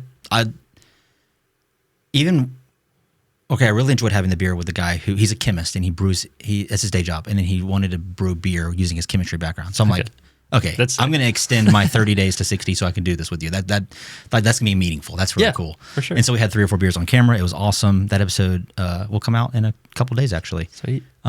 But before that whole period, I was, like I mentioned earlier, no brain fog. I wasn't cloudy, and I was focused. And I still have some of that. But then there are days I wake up, and I've said this before, it's like, why am I doing this podcast? No one's going to watch it. Like, what's the value? But it's like, no, there's value. People care about real and authentic conversations. There's so much censored information that comes through our media channels, like your news channels, like Fox and CNN and all that. And even the TV shows we watch, everything's canned and scripted. And there are other things like what I'm doing here, but I didn't want to just spectate. I wanted to also be a creator in that environment where I don't only open the door for me to have thoughtful, curiosity-driven conversations, but each person that sits in that chair gets that experience as well. And then everyone who would ever hear the conversation can if every episode one person changes one thing about how they see the world in a positive way, it was all worth it. Yeah, 100%. It's all worth it. I love that. Yeah, dude. And this conversation has already impacted me. And like, I know I'm going to talk about the things that we talked about too. And I'm going to share this with other people. And like, the ripple has already begun. Yeah. It can spread organically outside of what goes on camera and on people's screens. It can. I think that's where it happens. Yeah. Mainly. Yeah. I agree. There is an important aspect of sharing it online, but it goes, someone watches something and then they talk about it with someone. It's the like web of conversation that spreads stuff. It may not go as viral as fast, but when you share this conversation with your wife or a friend, when you go back to Montana, the roots will go deeper. Yeah. And the plant, whatever nugget it is, over the couple hours that we chat, the same with me. When I share it with people in my world, when I talk to someone in real life about something that, man, I was talking to Miller about this that he learned from the trail, and it really resonated with me, that will have probably such a larger and more profound impact than someone who watches that same snippet on my short that I cut from the episode that gets an average watch time of 6 seconds or whatever. Like, it's cool. It might be pushed to more people's phones, but the connection won't be as deep. Yeah. The energy behind it that you share personally. Yeah. Yeah. Exactly. But like, even you just doing this, like I've told everyone, I'm like, yeah, I'm going on a podcast. Like I'm talking with Christian. Like, you remember him? And like I've told a lot of people, and they're all going to be like, well, how was it? Like, what'd you see? And I'm going to send it to them, and I'm going to talk to them about it. And like, it's only going to go from there. Like it's just that alone. It starts beginning. Yeah. So, and you're doing that with tons of people anyways. Like I appreciate that. It's a cool thing. I think even to build on that a little bit more, like, even though the impact of me sharing one key takeaway, right, with someone in my life that Miller said, and it changed my perspective on something, I'm a human with limited bandwidth. I can only do it to so many people. Right. So the whole point of recording, to go back up against me saying, everyone cancel social media for a month, the whole to bring it full circle and say, yeah, do it for a short amount of time and then, reassess your world and see what you can cut off to have your fullest life. I can't get to thousands of people's phones. I had one reel. It was political. It was from an episode with a friend of mine I play pickleball with. He's a doctor. We were talking about EVs versus gas cars and how, again, exploratory, curiosity-driven was the nature of our dialogue. And we were just talking about how that whole conversation become politicized. I cut a reel off of that. 89,000 views on Facebook. Dang. Which is substantial. Yeah. Right? I just started a couple months ago. That's big. It's new. I can never talk. The point I'm making with all that is I can never talk to 89,000 people. Right. And let's say only 10,000 of them actually watched it past 10 seconds, right? Or 5,000. I can never talk to 5,000 people and share something of insight or of power or of world-altering perspective. I don't have the bandwidth. Right. But because our technology has created this way for us to capture something real and authentic, now those takeaways can be broadcasted. So I guess what we are conversing on is that social media and the internet and technology is probably not evil and bad. But if you were to do that 30-day fast where you cut it off your phone, and if you really need to, you go to your desktop computer or your laptop and you access it there for whatever reason, what could you gain by cutting it off? You'll resonate with this example. You prune bushes, most certain, not all, but certain bushes and plants and shrubs in the spring, March, April, sometimes February, depending on the shrub and climate. And you do that. You trim off the old branches so that more fruit, more flowers, more leaves can grow. And as you witnessed in real time on the trail, that cycle repeats every year, sometimes multiple times a year. And if we were to do something as crazy as deleting social media off our phones or taking a break from alcohol for 30 days, what would grow in its place? Hold that thought. Drop that mic. Yeah. Space. You're creating space. For what? Who knows? Learn a new skill, language, Yeah. creative project, certification. Everyone has a different why, motive, outlook. Some people like the office life. They like a routine. My wife doesn't, she works in office. She's a physician assistant. She likes a routine. She likes to have something that she can go to and get into this rhythm. I'm not a rhythm person. I imagine you're not a rhythm person either. You like Not quite. a life that is allows you to explore it at your own whim. And not that you're immature or, people like us are immature or irresponsible or ungrounded, but rather allowing space to explore the things that are important, that have great meaning and great impact, creates an opportunity for us to find something deeper, more true about ourselves, about the world around us. And we all have that thing that would grow in the place if we were to shed something off that's holding us back. Yeah. I love that. That's awesome. I mean, that's the reason I went on the trail. I needed that space. I needed to cut off the noise of society around me to find what was going to grow there. And that's what happened.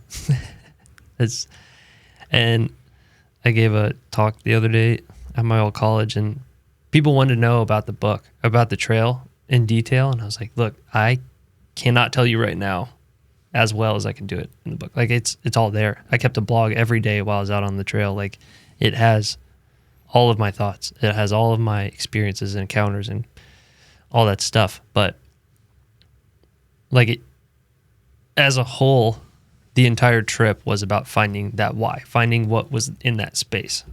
And it was a pruning. Like that was a great metaphor for it. Like that's exactly what it was. It was all this noise, and I had to cut the noise out to hear the voice underneath it all, for sure. But yeah, interesting. And it's like you said, I want to go back a little bit, like the chat GPT is a tool. It can be used in a very positive way. It can be used in a negative way as well. And so is social media to some regard. Like, it can spread ideas. It can do amazing good if it's used properly. It can do amazing bad as well. And I think that severance, that pruning of it for a little while allows you to see like how much bad it was doing and how much you were trapped in it and blinded by it, and then be able to come back and utilize it how you wanted. Like, you'll come back and be like, what? Like, what is that? Like, get rid of that, get rid of that. And you can curate it to be a beneficial thing for you. Mm-hmm. But yeah, prune it, baby. I like it. Yeah. And the thing that nobody talks about with pruning, or maybe you don't realize if you are going to do something like this, pruning hurts. You're cutting. Yeah. You're using think about a plant. Plants don't have feelings and emotions, but you're cutting something off of the plant, whether it's a dead branch or not, it's still a part of it. And cutting is a violent act. So I'm not saying deleting social media off your phone is you're doing this great form of violence on yourself to reach a better enlightenment. That's not really what I'm trying to say, but there is a level of pain and discomfort that will come from you getting rid of something that you're attached to, you abstaining and creating a system. The system could be as simple as, I won't have social media on my phone so that I can relieve this addiction that I have to it. You create this system that allows for you to find that freedom, find that opportunity to fill that gap with something meaningful. But cutting it off will hurt initially. Yes, it's not going to be fun. Like in January this year, the first couple weeks, I'd go to sit on toilet, or I'd go, which, there's two camps. My wife told me it's weird to look at your phone in the toilet, but that might be more the germaphobe people. And then the other half population's like, you can look at your phone in the toilet. It's no issue anyways. But a lot of people look at the phone in the toilet, or like in bed at night before they go to sleep. It's like you open your phone, you go to the app, it's like, oh, wait, it's not there anymore. But I found myself doing that. So there's this pain. It's like, oh, I'm bored now. Yes. But what if being bored is okay? Yeah. What if being bored is meant to be a part of our life just as much as death is? You can't escape death. We all go to funerals, unless you don't know anybody. You live in under a rock and somewhere. But if you know people, you go to a funeral at some point in your life, or multiple, and you have this realization of death, and it's a negative experience. You watch a movie and it has sad moments. It's a negative, remorseful, not pleasant emotion that you're feeling. Boredom fits, not exactly, but similar to those categories, where it's a not pleasant experience or emotion. And I'm speaking from experience. I hate being bored. I'm always looking for the next fun thing, the next thing to do. But being bored, which I know you have some great insights on, I imagine there was boredom on the trail. Mm-hmm. Being bored opens the door for us to what? To explore. I mean, to see clearly inside. Yeah. It just opens the door. I think that's a good way to put period on that, It's out on the trail. I use the quote, everywhere you go, there you are. It's like you're out there and you're alone, and there's nothing to distract you from your mind, basically. Like, you can't be on your phone while you're walking around, you're going to trip. You can listen to music and stuff, but eventually you'll hit a point where that drives you crazy. And then what? And then you just walk. And at a certain point, it's like you run out of things. And so it's like, all right, well, I may as well think about those things that I came out here to think about. And the only reason I got to that point was because I walked for a long time in boredom. Like, it hit a point where it's like, okay, fine. I'll think about it. I'll confront myself. It's like, and maybe that's what boredom's for, is confronting a piece of ourselves that we're afraid to look at. That's why we're on our phone, because we don't want to look inside. Maybe we don't want to like what we see, But if you can face that thing, like if you can get the noise out of the way, which is what social media turns into a lot of time, is just noise. And if you can get that out of the way, then all that's left is you, and you can begin to face that. And that's where healing begins, and that's where growth comes from, and that's where creation is, and all of these things that we are actually seeking in life come from that. It come from the ability to turn inward and tap into that. And maybe it starts with being a little bit bored. Very profound. For me, almost nightly, when I lay my head on the pillow, when I put the phone on the charger, and I'm an eye mask person, gotta throw it out there. I put my eye mask on. I know it's bad. I don't know how I got on it, but I do. I put my eye mask on and I put my head on the pillow and I try to start to go to sleep. Almost nightly, I start to think about recent failures, things I've done wrong that I could have avoided, inefficiencies in my life, areas where I can improve, but I'm not disciplined enough to improve, or I haven't instituted a system that I can put myself into to improve. Quick tangent on systems. I hate systems. Hate them. I want to be free-flowing. But I've said it a lot today, and it started in January and February when I was on that eye-opening fast, whatever. I realized, because I am a free-flowing, chase-the-moment person, by instituting systems and applying them to my life, it helps me achieve goals that I have, stay committed to something like 100 episodes. Some people, systems comes naturally. To me, it's not. So, like, I don't want to say I hyperfixate on it, but I am somewhat fixated on systems because I hate them naturally. But by implementing them, it helps me get to the goals that I want to accomplish. It helps me create something like this for meaningful conversation. And every time I do a tangent like this, I forget my main point of where I was headed. But let's see if I can backtrack here. You're talking about going to sleep at night. And yes. I'm faced daily with essentially, Christian, why are you such a loser?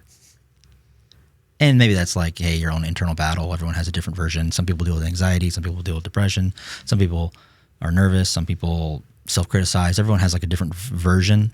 And it's not like, maybe it is like a little bit like where I'm beating myself up. Like, I stopped working at a job last year that I was pretty excited about. Me stopping wasn't initiated by me. And once or twice a week, I lay my head on a pillow and I think, what could you have done different to maintain that? What mistakes did you make to cause that outcome? What could you have done differently to avoid that outcome?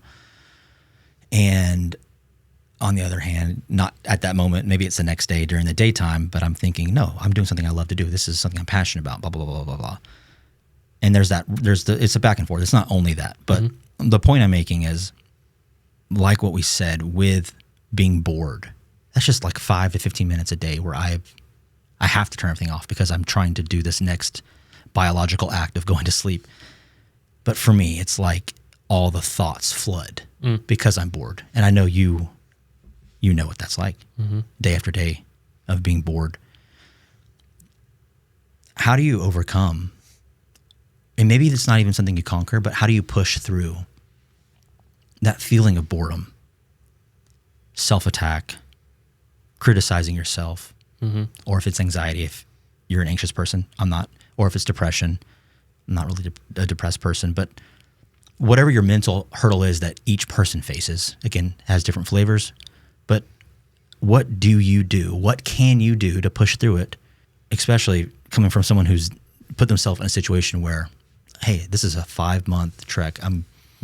There's going to be push through. Yeah, this is why I came out here. This is why I came out here. I think that word why is part of my answer. It's asking why. Why am I thinking this way? Like, where did this come from? Why am I attacking myself? That was the key to a lot of my release from things and acceptance of things. It was like, why do I think this thing? You know, like, where did that come from? And then kind of tracing it back and being like, oh, well, that was like how I was raised. Or that was like, came from my friend group, like when I was in elementary school, or that was from my schooling or whatever.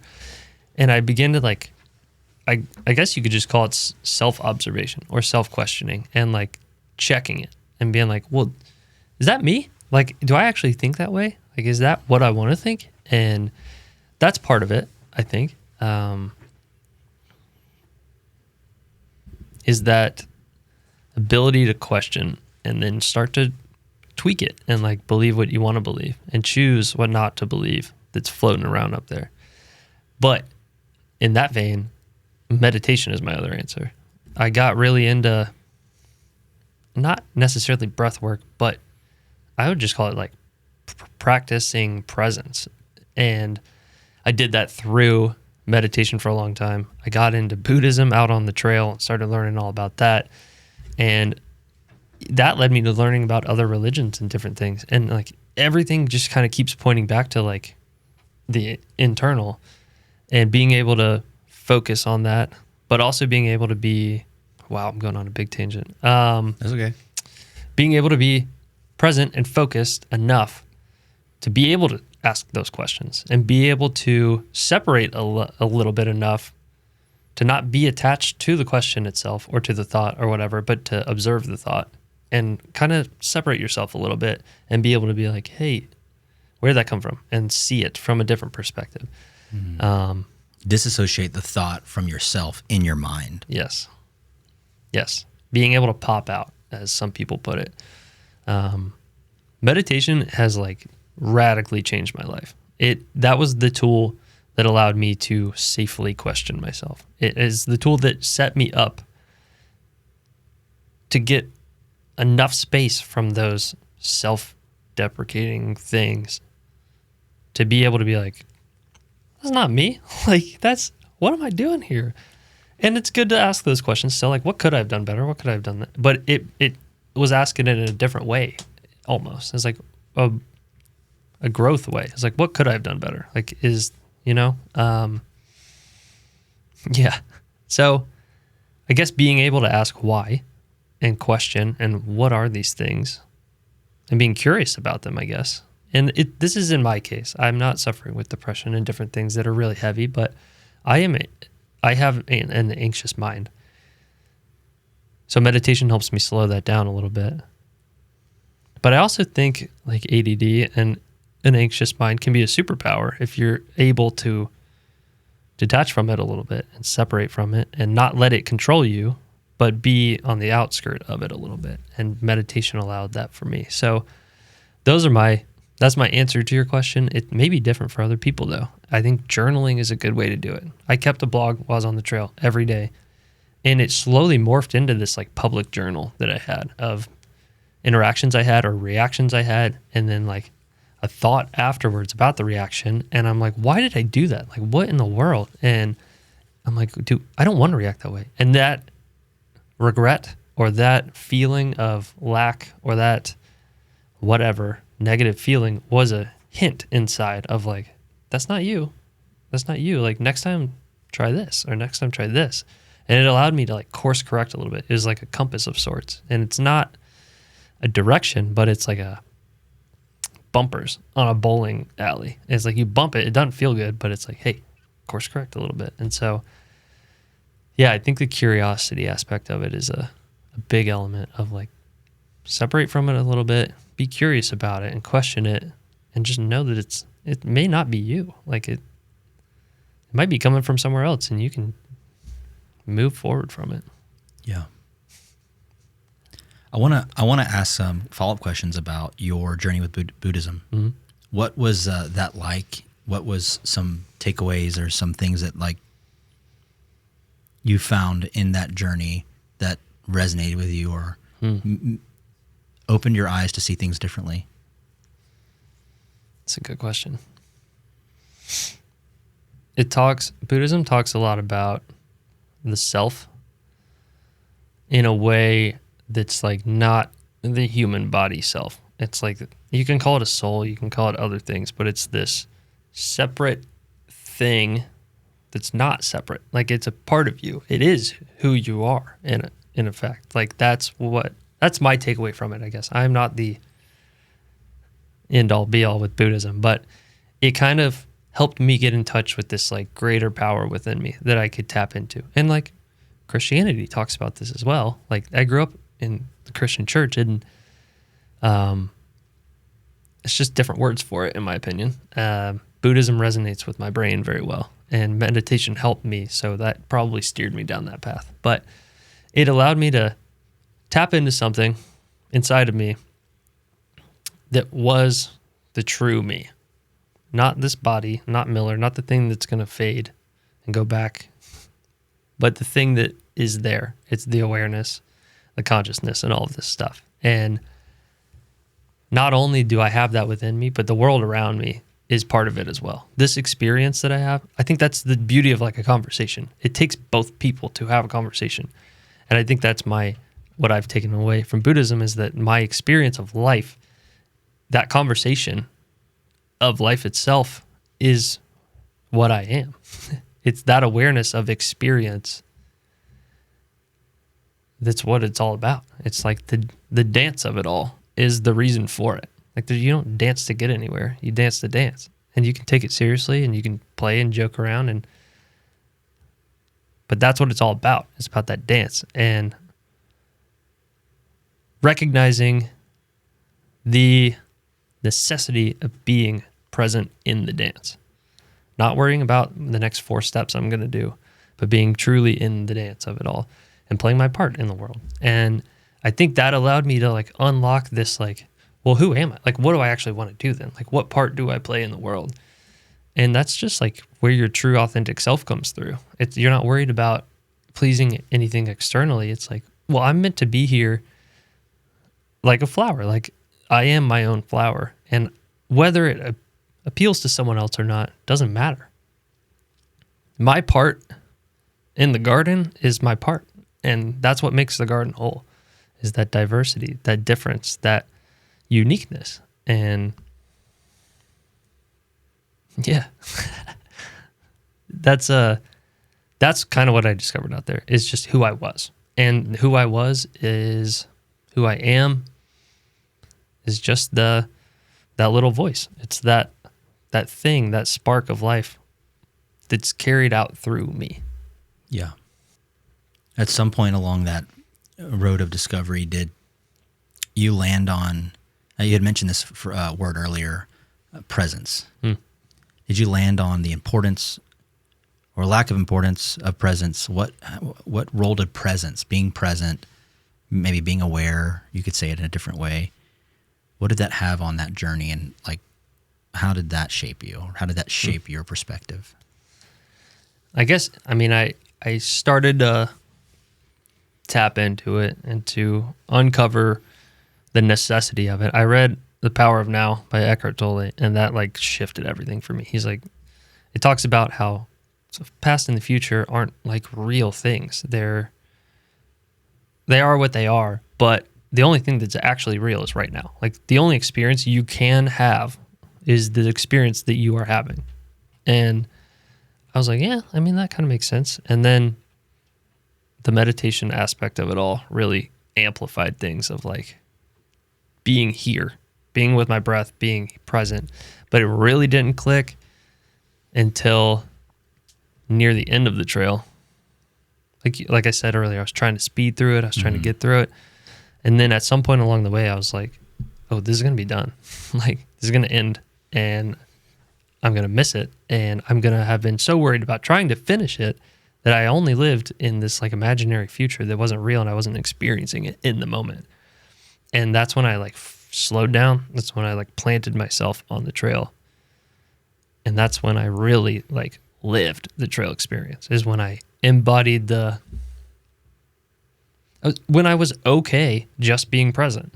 Like I don't know, maybe it's society, maybe it's the way I was raised, maybe who knows, but I was so ingrained in this like thought of planning for the future and worrying about what was to come. And I lived so much in that space that it felt dirty, or it felt wrong to let it go and to be present. Like, yeah, but it was just a means of control. Like that's what I wanted. I wanted to control the world around me. And when I was able to let that go and just be present, it opened up a different world. Like The Trail Provides is the title of the book because it's saying out there that whatever you need will be there for you when you need it. And it's the same thing with like the protection of God and Christianity. Like, it's going to be okay, you know? Like, Yeah. you'll be all right. And fully, it's faith. Living in the present moment is faith. Yes, you can have plans. Yes, the goals are important and all of that. But, like, you can't live out the path of that goal without being on the path. And it really clicked out there. But the hard part was, like, bringing it back to life. Like, it's easy in a simple world out on the trail. I ate, I slept, I used the bathroom, and I hiked. Like, it was easy. But when you come back to the noisy world where everyone else is also living in the future and anxious and worried about all these things to come, how do you be present?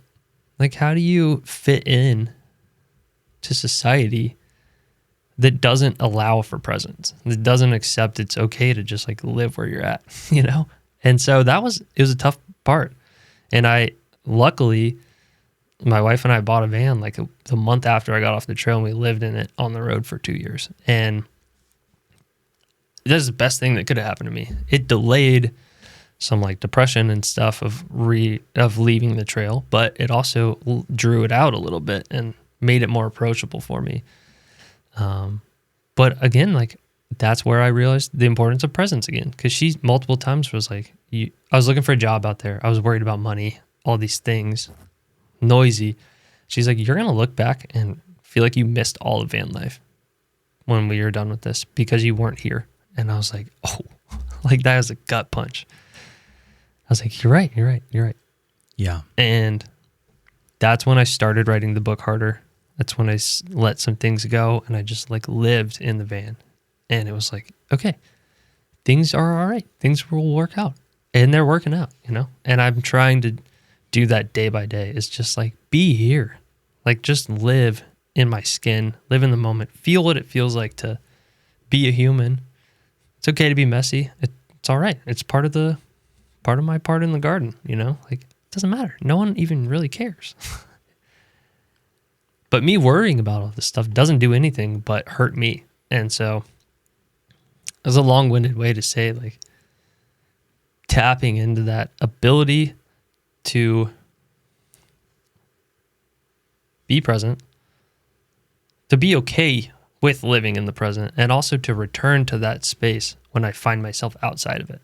Because I don't have this figured out, you know? Like, that's what meditation practice is. It's a practice of returning to the breath, of returning to here. And I think that's what kind of life is about for me at this point, is, like, I'm worried about things. I'm worried about all this, but, like, bring it back. It's going to work out. I don't need the answer. It's this, like, weird sense of control that I need. And those practices of letting go and coming back here are what I think that's where enlightenment is. That's where heaven is. It's where all this stuff lies within this moment of experience. So, yeah. No, it's good. You're opening a can of worms here, and my mind doesn't know how to take it. But one of the things that I just was really thinking about deeply when you were talking is how so many people will think about and fixate on the past. Me every night when I go to bed. Mm-hmm. What went wrong in the past 12 months or past 12 minutes or past 12 days that I could have fixed, and it's haunting, not haunting in the but like it's a good word. It's keeping me from having peace. So many people look at the future. Mm-hmm. They're making plans, and they want to prepare, and they want to make sure they'll be secure, and make sure that they will be able to anticipate any incoming pending doom or disaster. And also not even related to negative outcomes, but, like, set up the best successful future for themselves and their family and their children and their grandchildren. And if we're honest with ourselves, I'd say most of us do both. Yeah. Where we do reflect on the past, positive or negative, the good old days, and what did I do wrong that's haunting me today, and the future. Oh, worrying about it. Oh God, what's it going to be? Was AI going to take over the world? Is the next presidential candidate going to ruin our world? Is Russia going to attack and take over Europe the way Hitler did? Or positive, man, my life's going to be so great. I've got my 401k. I'm planning my next vacation. Can't look forward to retirement. We get in this trap I get in this trap. Christian gets in this trap of expelling so much energy into the past, into the future.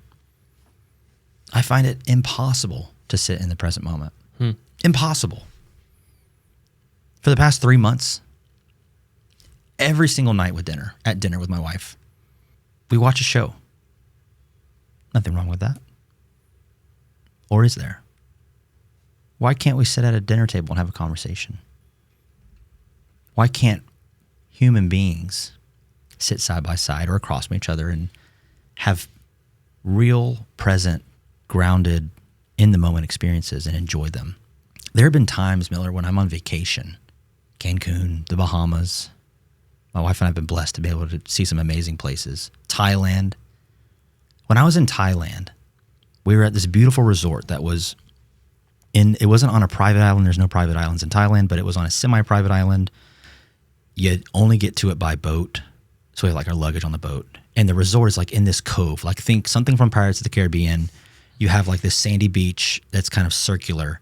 And then you have like, not mountains, but like rocky, foresty, like 10-foot tall trees and bushes that go all the way out. And so your perspective of the ocean is amazing. It was great.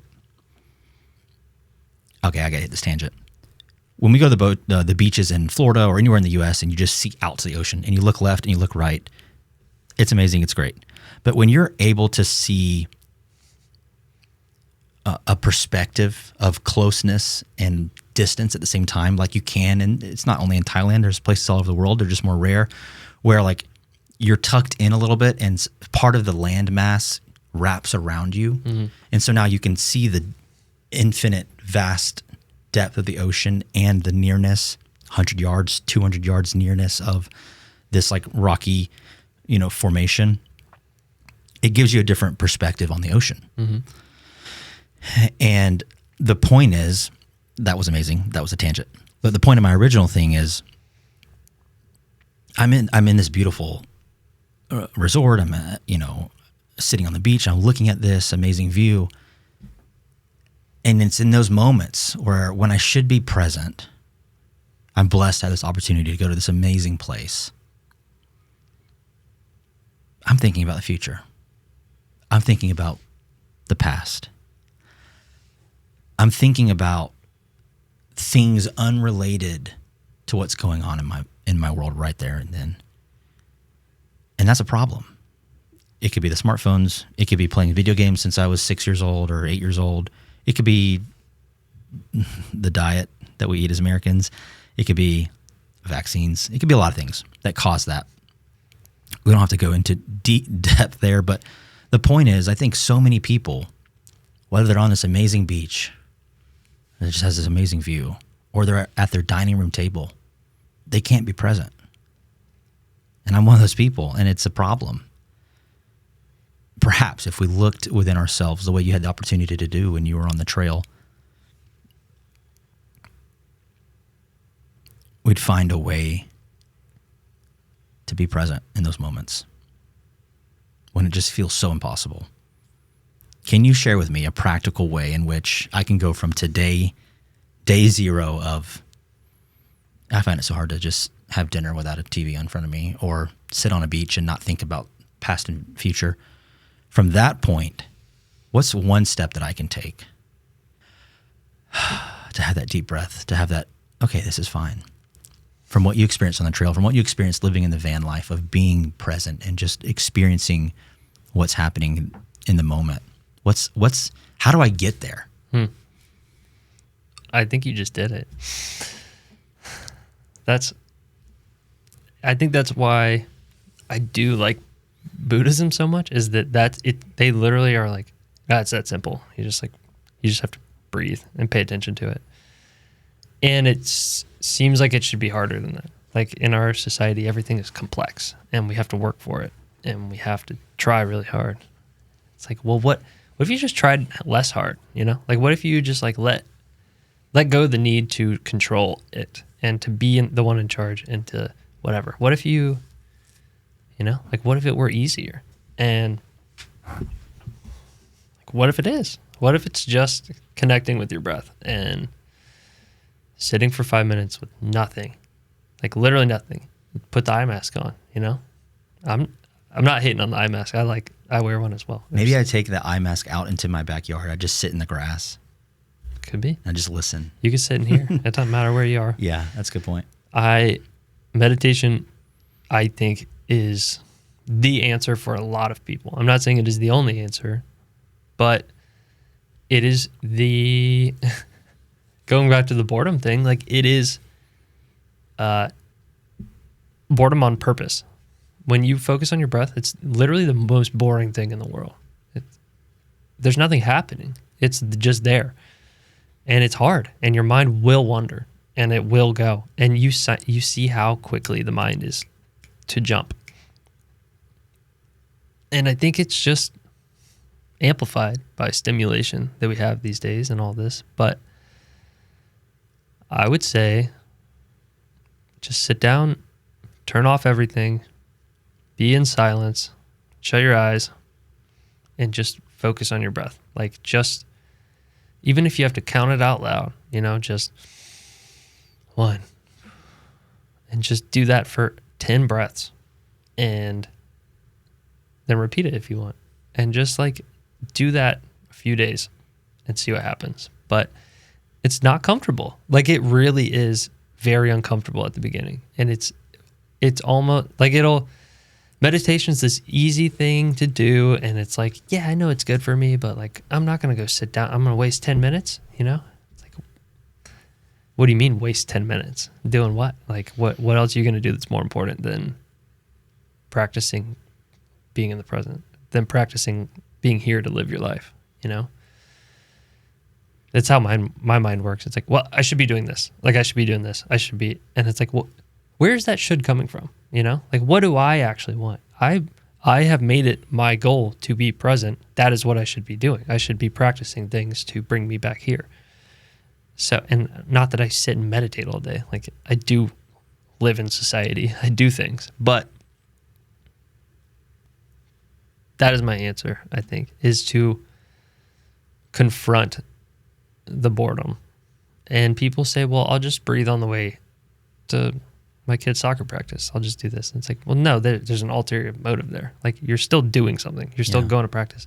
There's something to be said about taking time out of your day, out of the time you should be doing things, to do absolutely nothing. And what you're looking for is in that moment. And probably each person finds something different when they go there. For sure. Within themselves. Yeah. About themselves. And the resistance is different for everyone. It could be all kinds of things. For me, it's the shoulds of the future. I should be doing this. I should be doing this. I need that. It's my to-do list pops up.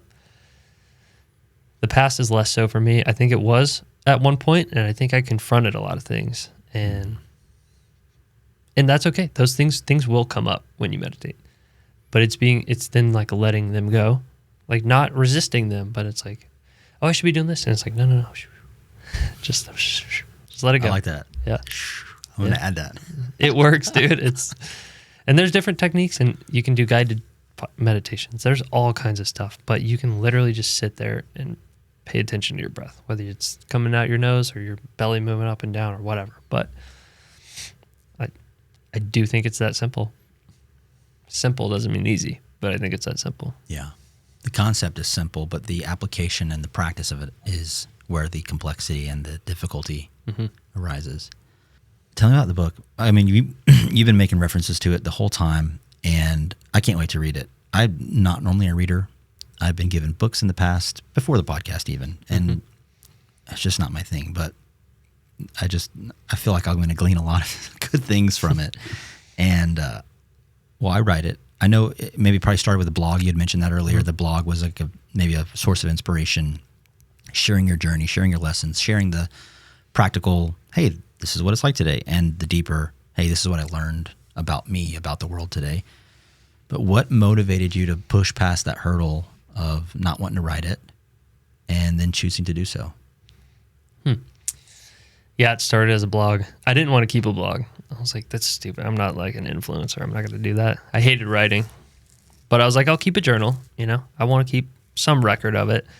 And within like 2 days, my journal got wet and waterlogged and was destroyed. And I was like, all right, fine, I'll just keep the blog. And my family was really pushing for it. They're like, I think they just wanted to like keep track of me, make sure I was alive out there. And yeah, so I started doing that, and it was like terrible at the beginning. It was like, today I walked up this mountain and it was really hard and I didn't enjoy it. And my pack feels very heavy. And I ran into this person and that's all it was. But slowly it like morphed as my internal exploration happened and the external exploration happened. This tool of writing allowed me to like verbalize it, to put it into words and to think about it in another way and like get it out into the real world almost. And so I fell in love with writing. Like it became necessary. Like it wasn't like I just want to go write. It was like, no, this is my practice. It became a meditation of sorts in itself. So I kept that up, and then I read a book while I was out there. I listened to books occasionally when I was out there. It was called Braiding Sweetgrass, and awesome book. It's this Native American botanist who talks about, all kinds of stuff, but nature and different things, and ties them with her culture and all this, and very big emphasis on giving our gift to the world, whatever that may be. And for the longest time, I thought I wasn't creative. I couldn't draw.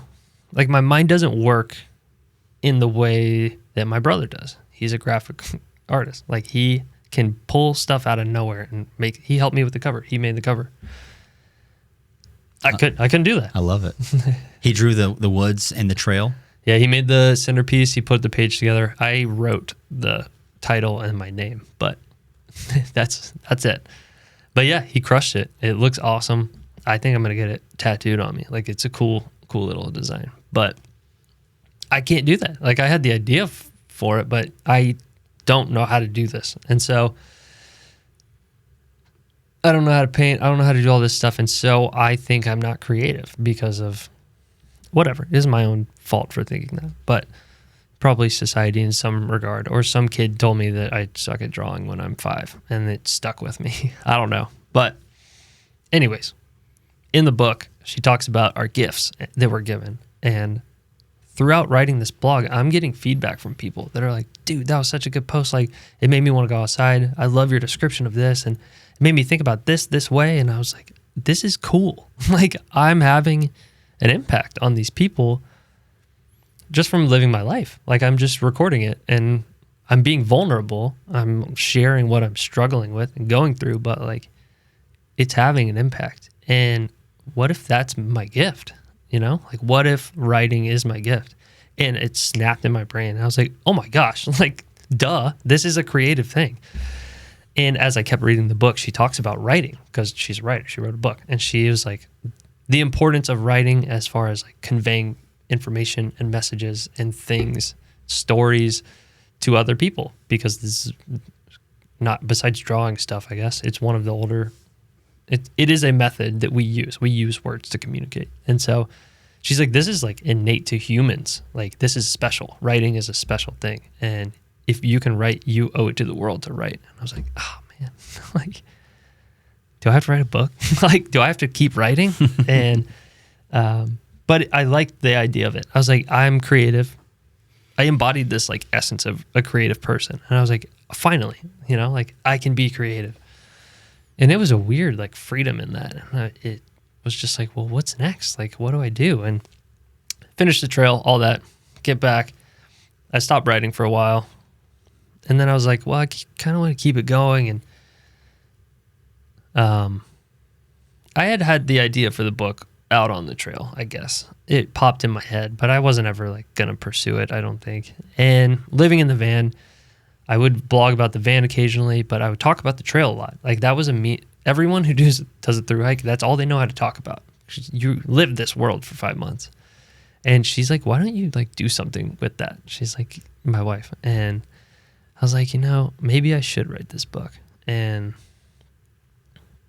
it became this crazy, I could literally write a book about writing this book. Like it was this whole exercise on what do I value?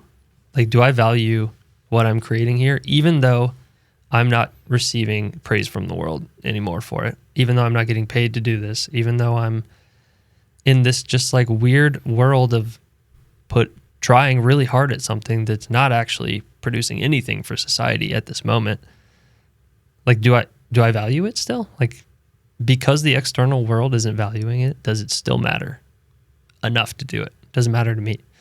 So I struggled with that big time because I mean, I'm a man in society, you know, like I got to provide, like, and I didn't have a job at this point, and it was a struggle, and I really wrestled with it hard. I would pick up the book, start writing, and I'd write for a day and put it away for a month because I like couldn't do it. It wasn't worth it.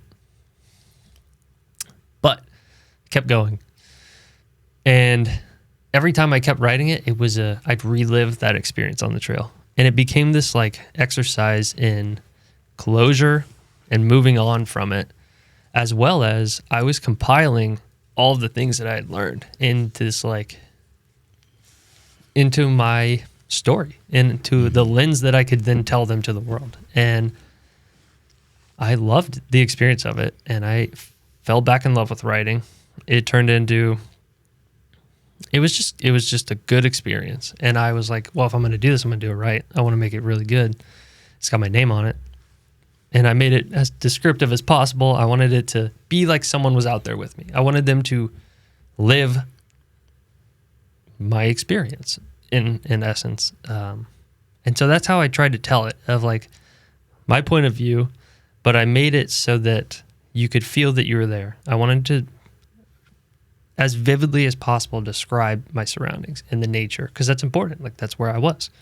But also, while that was happening, I wanted to tell my trains of thought and everything. And it's an interesting read. It's not like many of the Appalachian Trail books that are like, and we hiked up this mountain and we went to this shelter and we did this and we talked to this person. It's like my train of thought. Like, it's more of a, I wouldn't say poetry. That's not what it's like, but it's a narrative. It's a narrative instead of like a calendar of events. Yes. Yeah. In written form. Yep. It does follow the trajectory of my hike, but it is it takes paths that are unusual, and it's been awesome. Like, it was awesome. It was a means of closure. I moved on, and then I put this thing into the world, and it was cool. It was a great experience. But yeah.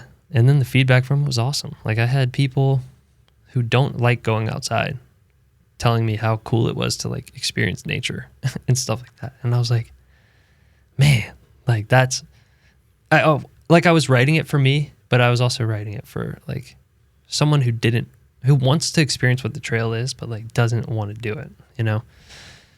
And it was cool. I've had people tell me that they went outside and hiked for the first time. And it's been a weird little, talk about ripples. Like, so was it worth it for me to spend all that time wrestling with, should I write this book? How do I write this book? Is it going to be worth it? Like, it affected a handful of people that I know, and that in itself is worth it. Like, I could never sell another copy and be completely fine. Like, it's truly like a life-changing thing in itself. So yeah, dude. That's incredible. It's wild. One of the things you said that I just really made sense to me is that when you wrote this book and you got it published, it was the closure for the trail. Because I can imagine when you are living on the Appalachian Trail, month in, month out, no breaks, no off days. In a way, you develop a relationship with your environment. And that relationship goes a lot deeper than the skin, on getting dirt on your hands and smelling badly. The relationship impacts you deeply. Some might even say spiritually. Mm-hmm. And I just love that you found a way to, like, in many ways, bring closure for yourself, but I think even more broadly than that, like you said, invite other people in. The closure for you was, here we go, a door opening to the rest of the world. Mm. Yeah. Kind of like when you open the door to go in the woods.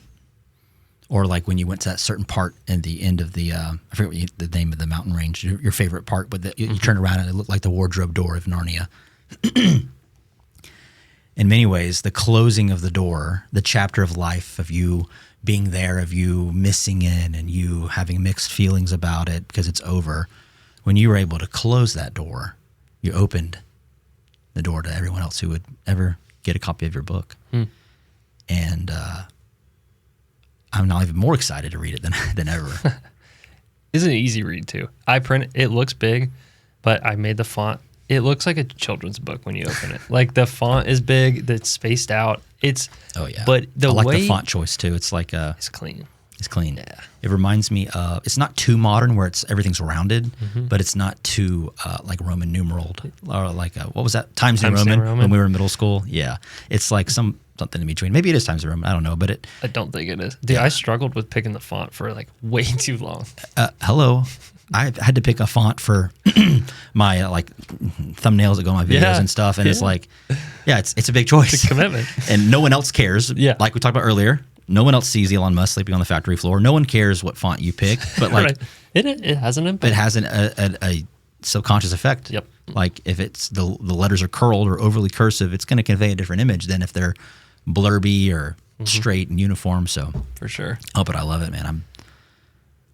It's cool. I was talking with my family today, and they're like, we've given books to other people, and it came out. I published it December, so it's been a few months, and they're like, we bought books for people right away, and they just picked it up, but then they'll like say, I haven't been able to put it down. Like they fly through it, and like that's the coolest part of me is like when someone does choose to read it, they will finish it. Like, and it's not like a bragging thing. It's just it's cool to me that. Yeah. That it worked. You created something that is enjoyable. Yeah. You didn't just write a book because you wanted to be a cool author. Yeah. Like a lot of people do in the world today. You wrote a book because you wanted to capstone a huge achievement and chapter in your life and then make it accessible to other people. Yeah. I wanted to create a little quest that you could go through. I love Quest. Don't get me started on Quest. I love my love for Quest came from RuneScape. I played that. I don't know if you played it. I played that in the for sure 2006, 7, 8, 9 era, plus or minus a couple years. I was never a member though. Like I wasn't as a kid. Yeah, I wasn't either. $5 a month was too steep for my blood. Same here. Yep. But my brother got me that. We played RuneScape together. Some core memories. But tangent aside, my love for Quest comes from that game. Oh yeah. Where you go on quest throughout the game, and you're live in a medieval world, and so I'm excited to go on the quest of reading this book. Yep. This is truly a side quest of a lifetime to do the trail in itself. I gotta ask. I've heard, and this could be a rumor, I could be way off, but that a lot of times on the trail, people will get nicknames or names that represent them. I see that you signed Mander on the back. Is that your trail name? That is my trail name. Okay. Yep. Where does that originate from? Dude, I wish I had a good, like, hilarious story, but so I did a class in college at Highlands Biological Station, and we'd go on salamander hunts at night. This is like the biggest population of salamanders in the U.S., maybe the world, something like that. Like crazy, whatever. And it's in North Carolina. But we'd go out on these hunts every night and turn them over and everything, and everyone would yell like, "Mander! I got Mander!" And just like in this obnoxious voice. And I thought that was hilarious. And so when I was on the trail, these little red dudes, they're actually not salamanders, which is neither here nor there. But they were everywhere in this little section. Like people were stepping on them, peeing on them, not on purpose, but like they're everywhere. Yeah. And one day I was just feeling very annoying, I guess, and I was just yelling Mander at everyone I saw. I'd be like, "Mander, we got a Mander!" And one thing led to another, and everyone's like, "Shut up, you Mander!" And I was like, it just stuck. I was Mander at that point. So not a good, like it's a good enough story, but there's some funny ones out there for sure. What was the coolest or the craziest, maybe not coolest, but like the weirdest trail name attached to a trail person that you encountered on the way?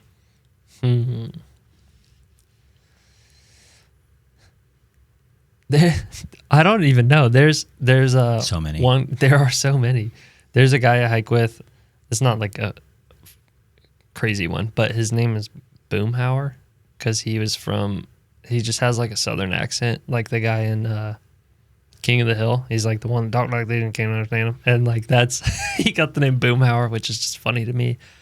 One girl I hiked with, her name is Slug, because she had slugs all over her stuff one morning, and she had a dream the next day that they're coming out of her ears. And it turns out that her dad's nickname in high school was also Slug. So it was this like weird thing, but there are just like some random ones out there. I can't even, you put me on the spot and I can't even think of any now, but one that stands out is a guy named Goodwill.